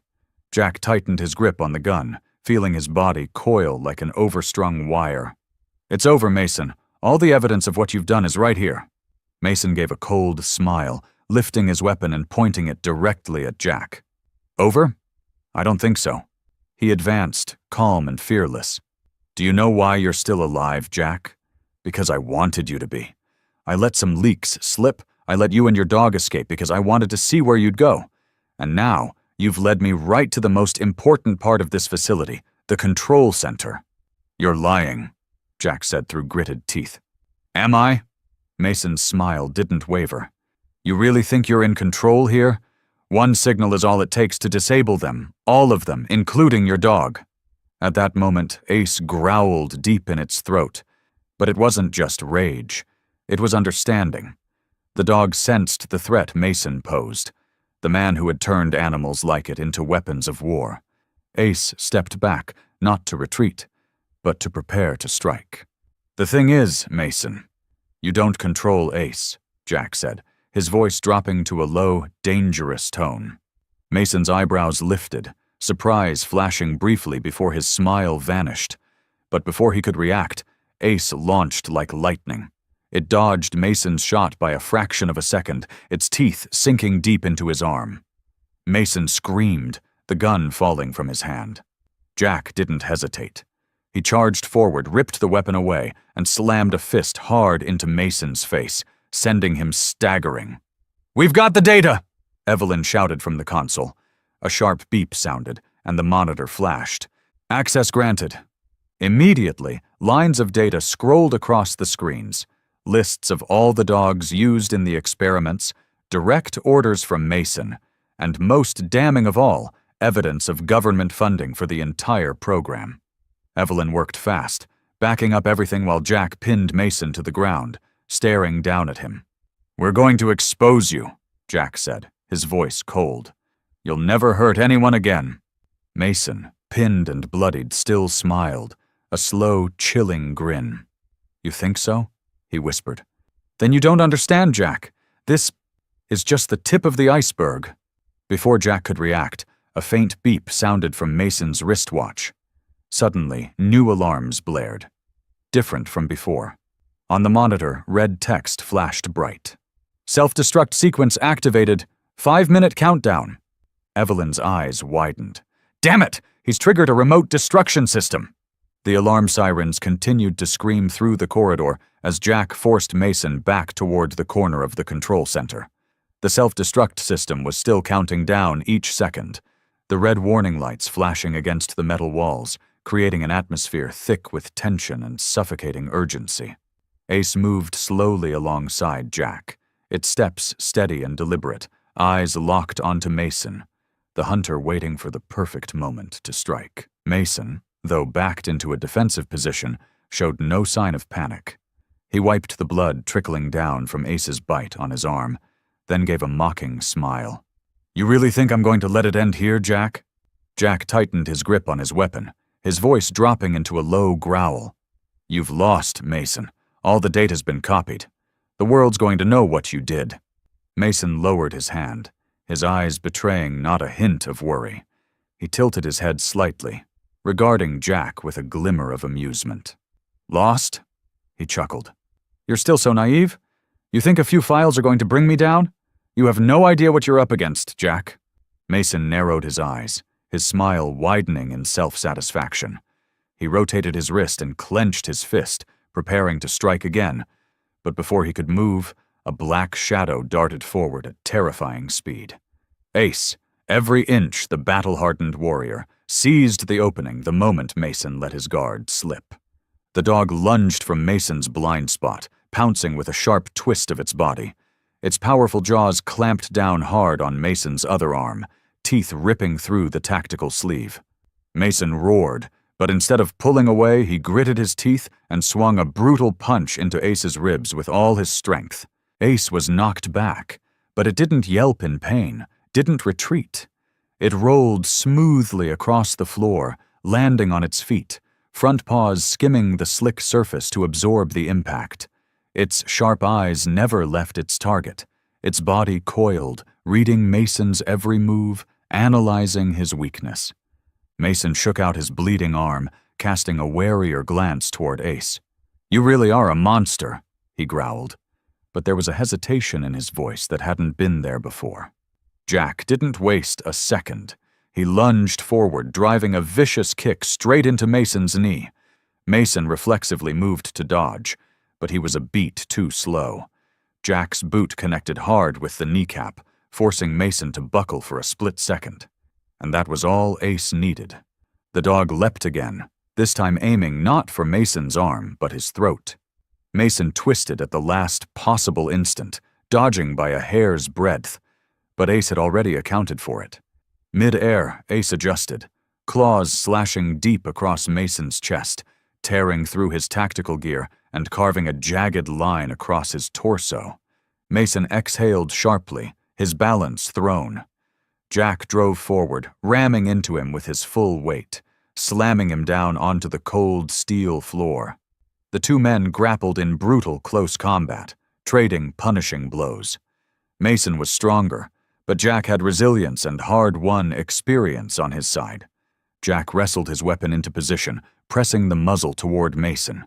His finger tightened on the trigger, but Mason suddenly twisted his wrist and activated something on his watch. Without warning, massive steel doors slammed shut throughout the facility, sealing off every exit and extinguishing any hope of a clean escape. "Welcome to your own funeral, Jack," Mason said coldly. As he spoke, automated turrets dropped from the ceiling corners, laser sights sweeping the room in deadly arcs. Jack dove, dragging Ace with him just as a hail of bullets shredded the air where they'd been standing. Evelyn and Samuel ducked behind the control terminal, frantically trying to override the system. But Mason wasn't giving them time. "This is my playground, Jack!" Mason shouted, drawing his sidearm and firing relentlessly in Jack's direction. Jack rolled behind a bank of shattered equipment, returning fire with quick precision. But Mason was fast. He ducked behind a steel pillar, predator eyes gleaming. Ace let out a sharp snarl, poised to spring. Jack could feel it. The moment was coming. Ace was waiting on his signal. "Go!" Jack shouted. Ace sprang forward like a living bullet, weaving through Mason's hail of gunfire with split-second precision. In a flash, the distance closed. Mason realized the danger too late. The dog launched itself into the air, its front paws locking onto Mason's gun arm, sharp teeth sinking deep into his shoulder. Mason screamed in pain, staggering backward. Jack didn't hesitate. He surged forward, driving his fist into the automated weapon strapped to Mason's arm, shattering the mechanism in a shower of sparks and twisted metal. But Mason wasn't finished.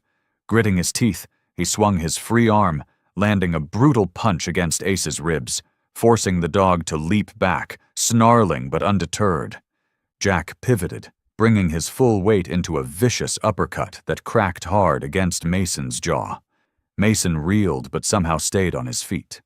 The fight between them ignited in earnest. Despite his injuries, Mason moved like a veteran combatant. Every strike calculated, fast, and brutal. He pressed the attack, fists driving toward Jack with relentless force. Jack dodged the first few blows, but one caught him clean across the jaw. His head snapped to the side, pain flashing white behind his eyes as he stumbled back a step. "You were a good operative once, Jack," Mason said, breathing hard, eyes cold and sharp. "But I've always been better." Jack gave a tight, humorless smile, wiping blood from the corner of his mouth. "Is that so? Let's see how good you are without an army propping you up." The alarm kept screaming through the hallway, merging with the hurried footsteps of Jack's team as they ran down the corridor.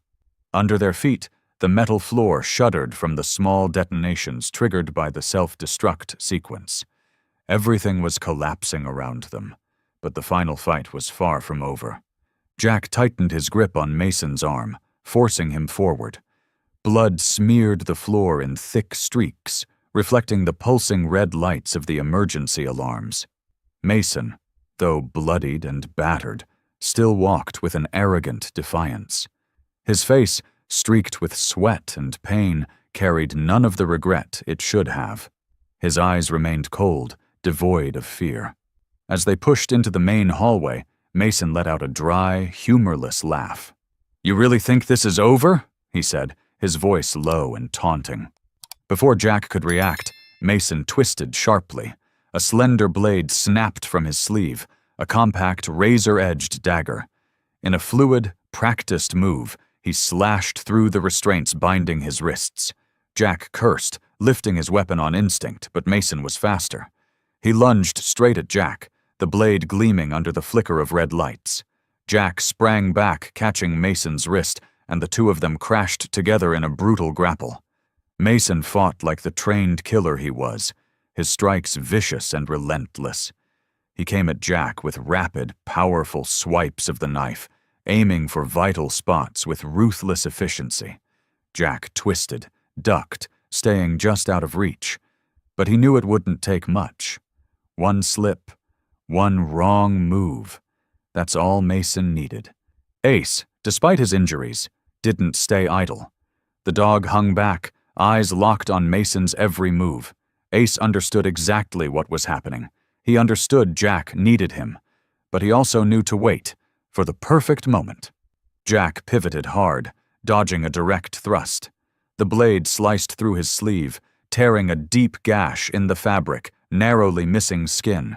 Jack retaliated with a hard hook, but Mason dodged, catching Jack's arm and wrenching it painfully.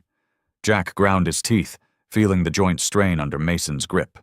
Mason smirked, tightening his hold on the dagger. "You're good, Jack, but you've never been better than me." Jack glared at him. "Yeah? Let's see how long you keep saying that." That's when Ace gave a sharp, warning growl. Jack saw the flick of the dog's ears. Ace had found his opening. Mason, focused on Jack, didn't notice Ace shifting position, muscles coiling tight, ready to strike. Jack gritted his teeth and clamped down on Mason's wrist, holding him firm for just a second. That was all Ace needed. The dog lunged, a living missile. Before Mason even registered the threat, Ace hit him full force. His front paws locked onto Mason's dagger arm. His teeth clamped onto Mason's wrist like steel, biting deep. Mason roared in pain, staggering back. The dagger clattered to the floor, the steel ringing sharply against metal. Jack moved instantly. He slammed his fist into Mason's face, all his strength behind it. Mason reeled, blood pouring from his torn wrist. But Ace wasn't finished. He knew the fight wasn't over. Landing lightly, Ace spun and drove into Mason's legs, knocking him off balance. Mason crashed to the ground, the wind driven from his lungs. And before he could even try to stand, the other K9s, the forgotten warriors, swarmed him. They closed in, snarling and snapping, their eyes burning with something fierce and alive. No longer controlled, no longer machines. They were soldiers again. Mason twisted on the floor, struggling, but one of the dogs pinned his shoulder, jaws bared. Another clamped its teeth around his thigh, holding him down, crushing any chance of escape. Jack stepped forward, retrieving Mason's fallen dagger. He turned it slowly in his hand, then crouched beside the man who had once been his commanding officer. "You've lost!" Mason struggled, but there was no escape. His entire body was slick with blood, his breathing ragged, his eyes wild. Jack turned to Evelyn and Samuel, signaling sharply. "Tie him up. We're taking him out of here." Ace stepped back a pace, panting hard, but its eyes never left Mason. Jack glanced down at his loyal dog and gave its head a firm, reassuring pat. "Good job, Ace." Ace let out a faint whine, then lowered itself into a seated position, still alert.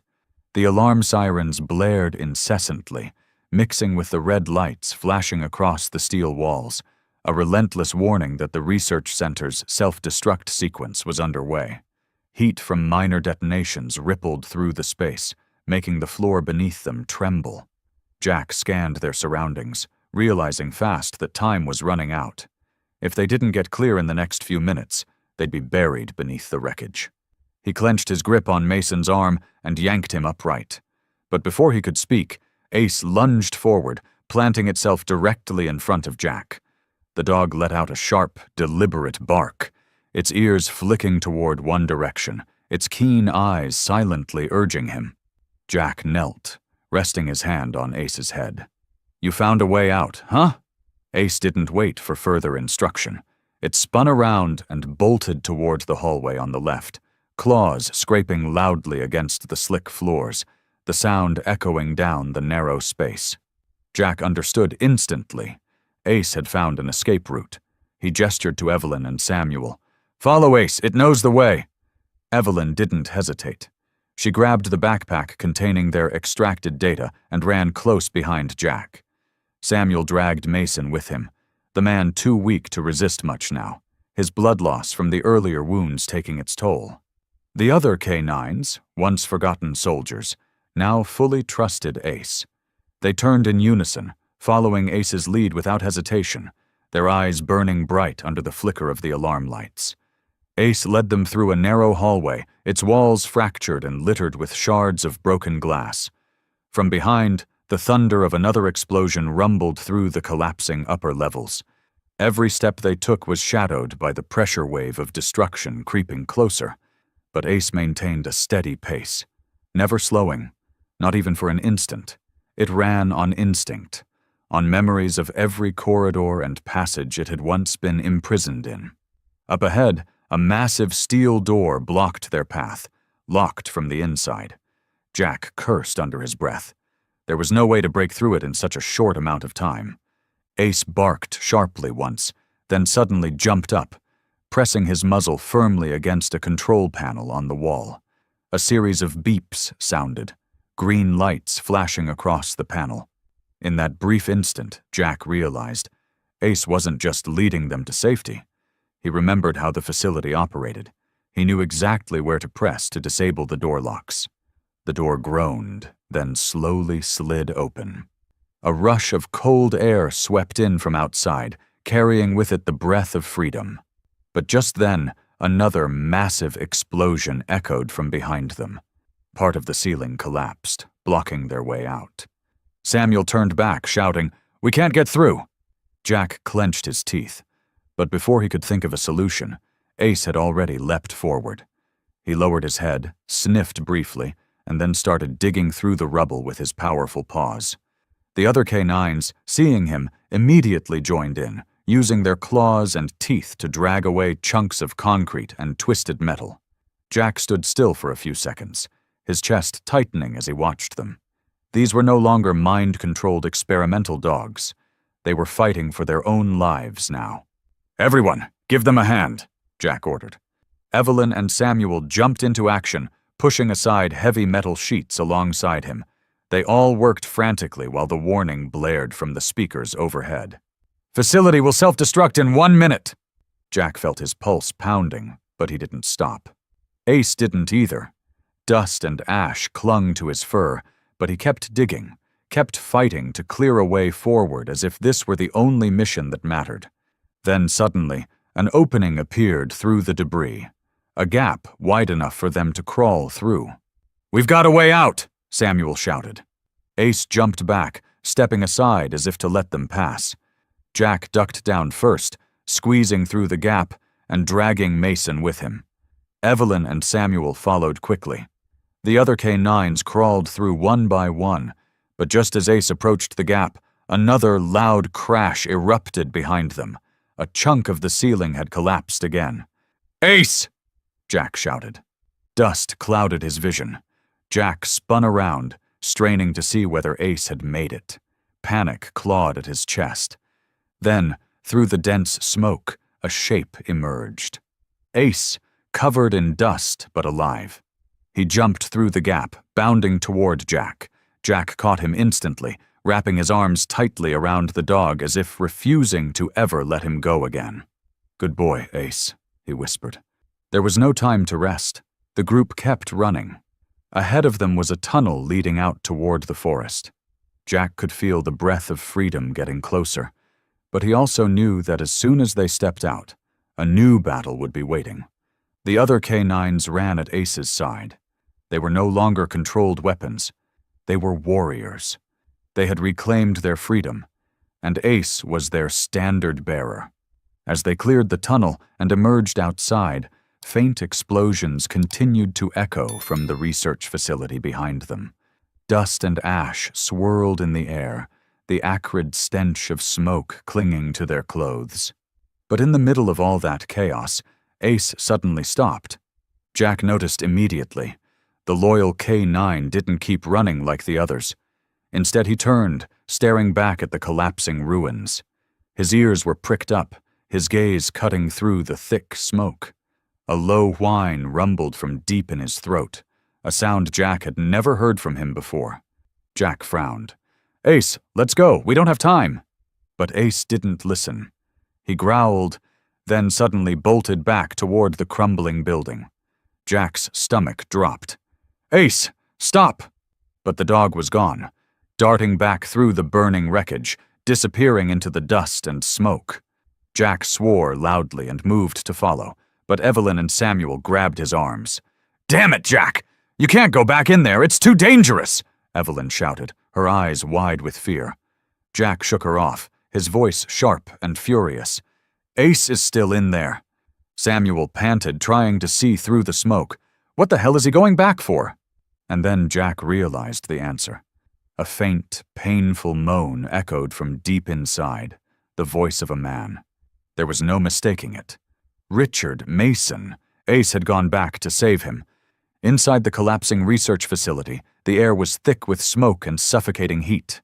Sparks flew from twisted metal beams, while gas pipes exploded in violent bursts, each detonation sending out a shrill, piercing scream. Mason lay in the middle of the rubble, one leg pinned beneath a massive steel girder. Blood streamed down his forehead, his eyes wide with panic as he watched the flames spreading fast, devouring everything in their path. He coughed harshly, struggling to drag himself free, but it was useless. His arm was badly injured from the fight with Jack, and now he didn't have the strength to save himself.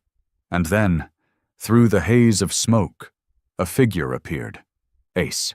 The K9, its coat matted with dirt and wounds still unhealed, moved slowly towards him. It stopped right in front of Mason, staring at him with deep, unreadable eyes. There was no anger in them. Instead, there was something else. A loyalty that didn't belong to anyone. A primal instinct that couldn't be controlled. Mason gasped for breath, almost unable to believe what he was seeing. He instinctively tried to crawl away, but his body was too weak. He stared at Ace, his voice rough and broken. What are you doing?" he whispered. Ace didn't answer. Instead, it lunged toward the girder, pinning Mason's leg. Using every ounce of its strength, it clamped its jaws onto the edge of the metal and pulled hard. Mason's eyes widened. "No, you can't!" But Ace ignored him. It kept pulling, its muscles straining, growling with effort and pain, but refusing to stop. Its claws scraped against the ash-covered floor, slipping with each drag. But it wouldn't give up. Every fiber of its being tightened as it fought to lift the steel beam. Even in his broken state, Mason couldn't comprehend it. This was the dog he had treated as a tool, a failed experiment. And now it had come back to save him. The man who had turned it into a monster. A sharp crack rang out as the girder shifted slightly. Mason groaned in pain, but could feel his leg being freed. Just enough. He gritted his teeth and used the last of his strength to crawl out from under the wreckage. At that moment, a massive explosion roared above them. Part of the ceiling gave way, and Jack saw it through a narrow gap, his heart stopping cold. "Ace!" The next second, through the thick haze of ash and dust, Ace emerged, and right behind him, Mason dragged himself out. Just as they cleared the narrow passage, the space behind them collapsed completely, burying everything in molten steel and concrete. Ace stumbled, its body trembling from exhaustion. Jack rushed forward, catching the dog in his arms, feeling its labored breathing against his chest. A deep gash ran along its flank, blood seeping through its fur and staining Jack's hands. His heart ached at the sight. "Ace," he whispered. The dog's eyes were still open, but it was too weak to react. It just breathed slowly, gazing up at Jack with calm, steady eyes, as if to say it had completed its mission. Evelyn and Samuel ran over, catching sight of Mason lying broken and spent on the ground. But before anyone could speak, the distant wail of police sirens cut through the smoke. Armored vehicles and military helicopters were closing in fast. Mason tried to push himself up, but Jack leveled his gun at him, cold and unwavering. "You've lost," Jack said, his voice darker and harder than ever before. As Mason opened his mouth to respond, a team of Special Forces soldiers stormed in, surrounding him instantly. One officer stepped forward and slapped cuffs on him. "Richard Mason, you are under arrest for war crimes and crimes against humanity," the officer stated. Mason didn't resist.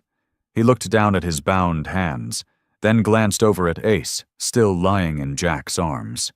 A twisted, broken smile crept across his face. "That dog," he murmured. "It saved me." Jack clenched his jaw, fists tightening, but he said nothing. He bent lower, lifting Ace into his arms. In that moment, only one thought remained in his mind. No matter what it took, he wasn't going to lose this dog. Not ever again. The blaring alarms of the security system still echoed, but this time, the sound was no longer a warning of danger. It was the closing note for a man who had once believed himself untouchable. Richard Mason, the man behind an entire brutal project, now lay motionless on the cold ground, his arms torn and bleeding, his eyes filled with disbelief and shock. He couldn't accept that he had been defeated, not by an elite operative like Jack, but by the very dogs he had once treated as nothing more than tools. Jack lowered his weapon, his breathing heavy but his eyes sharp as steel. He glanced at Mason for a moment, then slowly turned toward Ace, the loyal dog still standing close beside him. Blood trickled from Ace's wounds, but its gaze had lost none of its resolve. Ace hadn't killed Mason. It had only broken his arm to stop the man's last desperate move before falling into the abyss. Ace wasn't the killing machine Mason had tried to create. It was a warrior with a soul. In that instant, Jack understood why Ace had gone back into the explosion to save Mason earlier. It wasn't just the instincts of a soldier trained to protect. It was mercy. A creature Mason had viewed as nothing more than a mindless tool had given him a chance to live. But not to escape. To face true punishment. Justice. In the distance, red and blue lights flashed. The wailing of police sirens and the thump of incoming helicopters signaled the end of this chapter in their fight. Armed special forces swarmed the area, securing the perimeter. One officer stepped up in front of Jack, casting a look of disgust down at Mason. "He's still alive?" the officer asked, disbelief in his voice. Jack nodded, his gaze sweeping over Mason, who was groaning in pain. "Thanks to Ace," he said, his tone low. "He didn't let him die." Mason, though gravely wounded, let out a hollow, bitter laugh. But it lacked the arrogance he'd once worn like armor. It was a twisted smile now, tinged with irony at his own downfall. He closed his eyes, drawing in a deep breath as though finally accepting everything that was coming. A part of him had always known this was inevitable. He just hadn't thought it would end this way. Not defeated by an army, but by a dog. Ace still stood there, its amber eyes never leaving Mason. There was no hatred in them, no anger, only something deeper. Understanding. As if Ace knew Mason was not simply a monster but a man who had lost his way. Someone who once had ideals but had let ambition consume them all.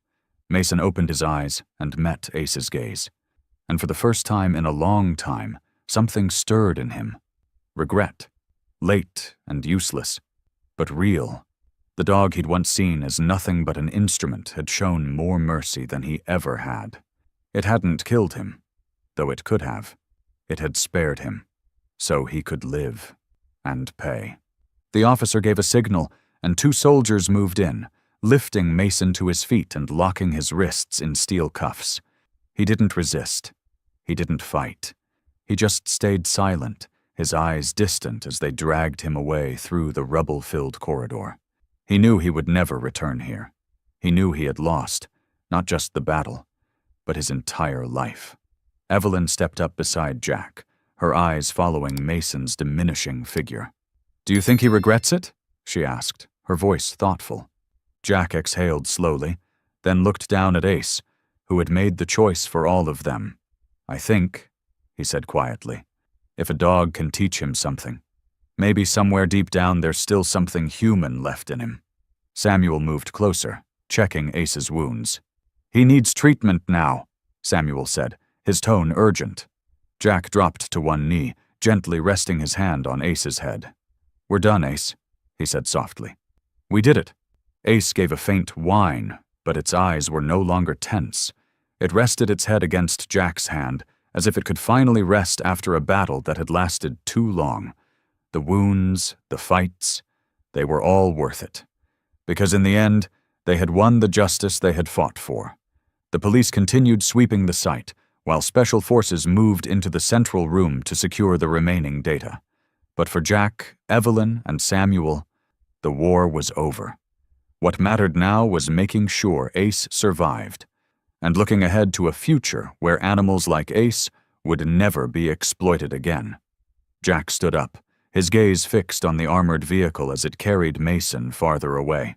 The man would now face justice in a way he had never imagined, stripped of his power, stripped of his influence, left only to be punished by the very system he once manipulated. But above all, Jack knew one thing. This victory wasn't his. It didn't belong to any human. It belonged to Ace, to a loyal warrior, to a dog that had proven mercy could still exist, even in the darkest of places. Jack watched as the police convoy disappeared from sight. Maybe Mason would spend the rest of his life behind bars, confronted daily by everything he had done. But in those final moments before he was taken away, Mason had understood one thing. It wasn't the chip. It wasn't the chemicals. It was loyalty and compassion that made Ace different. That made him exceptional. Jack knelt down, gently running his hand over Ace's head. "We did it," he murmured. "Good boy." Ace licked his hand softly, his amber eyes reflecting a quiet warmth in the cold night. Based on the evidence retrieved from the copied data, the police and national security forces quickly launched a large-scale investigation. The classified files on Project Sentinel K9, the Alpha-7 neurochemical trials, and the list of K9 units that had been terminated provided enough proof to expose the organization behind Mason. Within 48 hours, nationwide arrest warrants were issued, targeting the executives of Argus Defense Solutions, the private military corporation that had funded these inhumane experiments. Raids were swift and simultaneous. High-ranking officials, those who had manipulated the project from the shadows, were arrested in secret meetings. Underground laboratories were dismantled. Data was confiscated. Illegal funds were frozen. The truth could no longer be buried. Mason, who once believed himself a mere cog in a vast machine, had become the key witness bringing those responsible to light. On the day of the trial, Mason sat silently in the courtroom. His face was gaunt, his eyes hollow. The arrogance he once wore like armor now stripped away. When the footage of the experiments was shown, when the names of the discarded K9 units appeared on the screen, he lowered his head. He had been ruthless, but now he couldn't deny the truth staring back at him. He hadn't just betrayed his comrades. He had betrayed his own conscience. Outside the courthouse, Jack stood quietly as the heavy steel doors closed behind Mason and the others. Justice had finally been served. He glanced down at Ace and ran his fingers over the dog's scarred fur. Ace's eyes were sharp, alert as ever, but in them was a subtle, hard-won peace. This time they weren't running anymore. They had won. The sun cast a soft, gentle light over the wide expanse on the outskirts, where an old military training camp had been repurposed into a K9 rescue center. A new sign stood at the front gate, with bold letters that read, "Haven for Heroes." This place was no longer just a shelter for abandoned dogs. It was a symbol of redemption, of hope reborn from darkness. Jack stood in the middle of the open yard, his eyes following groups of canine dogs running across the grassy field. Ace sat quietly next to him, silent but never looking away from its younger companions.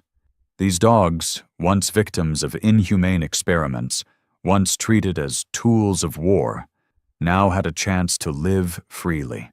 Watching them, Jack felt something he never thought he'd find: peace. Evelyn approached, holding a folder of medical reports on the dogs. She handed Jack a file on a young Malinois, its eyes still clouded with fear even after escaping the experiments. "We still have a lot of work to do," she said, her voice both resolute and full of hope. Jack nodded. "We'll get it done." From across the field, Samuel waved them over, signaling for them to come to the treatment area. He had spent months researching ways to reverse the effects of the experimental chemicals, helping the dogs who had once been controlled to recover psychologically. Some still reacted to sharp sounds or flickering lights, remnants of the conditioning they had endured. But Ace had taken on the role of guide, leading them back to their natural instincts. He was no longer just a warrior. He was their leader. Jack followed Ace to the training area, where a Doberman was trembling before a simple test. A dark tunnel. It had spent months locked away in complete darkness. Ace approached slowly, sniffing around as if to reassure it. After a long pause, the Doberman cautiously placed one paw into the tunnel, then another, and finally it made its way through to the other side.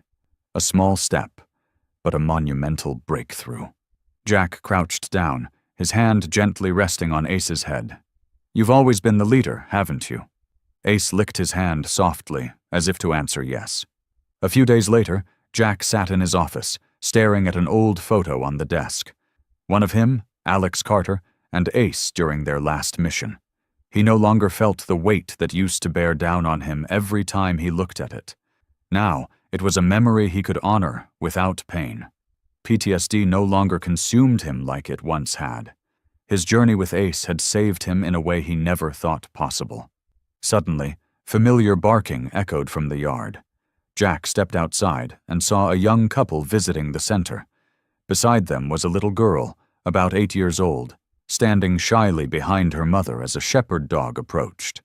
But when Ace walked over, the girl's eyes lit up. Without hesitation, she reached out and touched Ace's head. Watching it unfold, Jack felt something stir within him.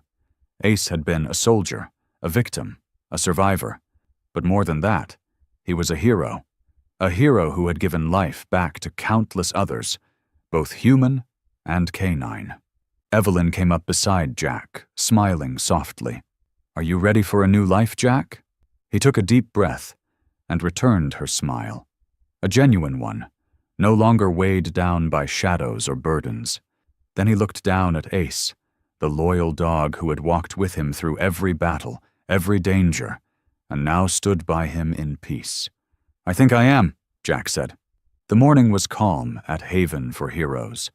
The sun had just risen above the horizon, casting a warm light over the grassy fields where the canine dogs ran and played freely. Jack sat on the front porch steps, holding a cup of hot coffee, watching Ace and the others as they trained. It had been a long time since he had felt such complete peace. Evelyn walked out from the treatment wing, smiling at the scene before her. "Have you gotten used to this new pace yet?" Jack nodded. "Never thought I'd be doing this, but maybe it's what I should have done all along." Ace, as if sensing Jack's words, turned its head to look at him. Its sharp gaze was steady but full of trust. It was no longer a weapon, no longer a pawn under anyone's control. Ace had found its true purpose: a protector, a leader, and a true companion. Jack was about to stand up when Evelyn called out behind him, "You got mail. No return address." He frowned, taking the beige envelope placed on the table. Something felt wrong. It had been months since Mason was captured. The organization behind him had been dismantled, and every dark truth had been exposed. So who still remembered him? Jack opened the letter. His heartbeat slowed for a beat as his eyes landed on the message inside. The handwriting was neat, deliberate, unwavering. "It started with you, and it's not over." Jack's frown deepened.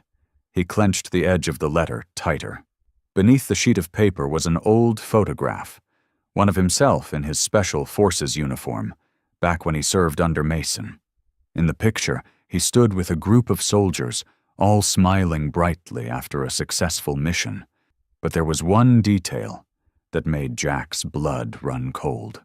In the far corner of the photo, a shadowy figure stood slightly blurred, its face hidden in darkness. In its hand was a small device. It looked remarkably like the controller Mason had used for the Sentinel K9 system. Jack looked down at Ace and saw the dog slowly rising to its feet. The fur along its spine bristled. Its ears perked forward as if it, too, sensed something coming. A gust of wind swept through the yard, carrying the scent of damp earth after last night's rain. But beneath that familiar aroma was something different. "Something is wrong." Evelyn noticed Jack's tense expression. "What's going on?" Jack didn't answer right away. He folded the letter and tucked it into his pocket, his gaze dark. This wasn't a joke. It wasn't an empty reminder. It was a warning. If someone was still watching him, if there was still a force behind all of this, then the fight wasn't really over. Jack crouched down, resting a hand on Ace's head. "Looks like we're not done yet, old friend." Ace didn't bark, didn't growl. It just looked straight into Jack's eyes, as if it understood better than anyone else what was about to happen. Ready, alert, unwavering. Jack tightened his grip on the letter, his eyes burning with resolve.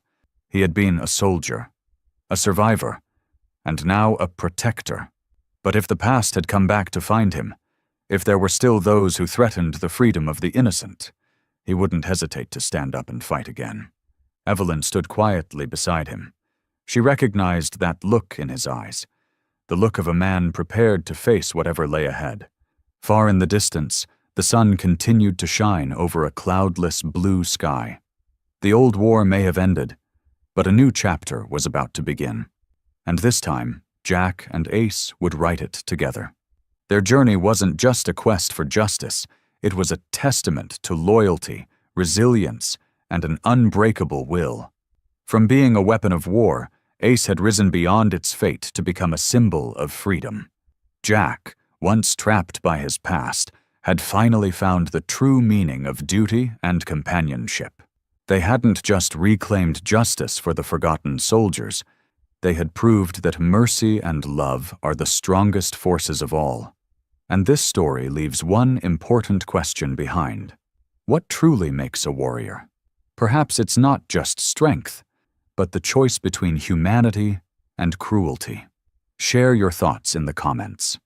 And if you enjoyed this story, don't forget to hit like, share it to spread its powerful message, and subscribe so you won't miss the next inspiring adventure.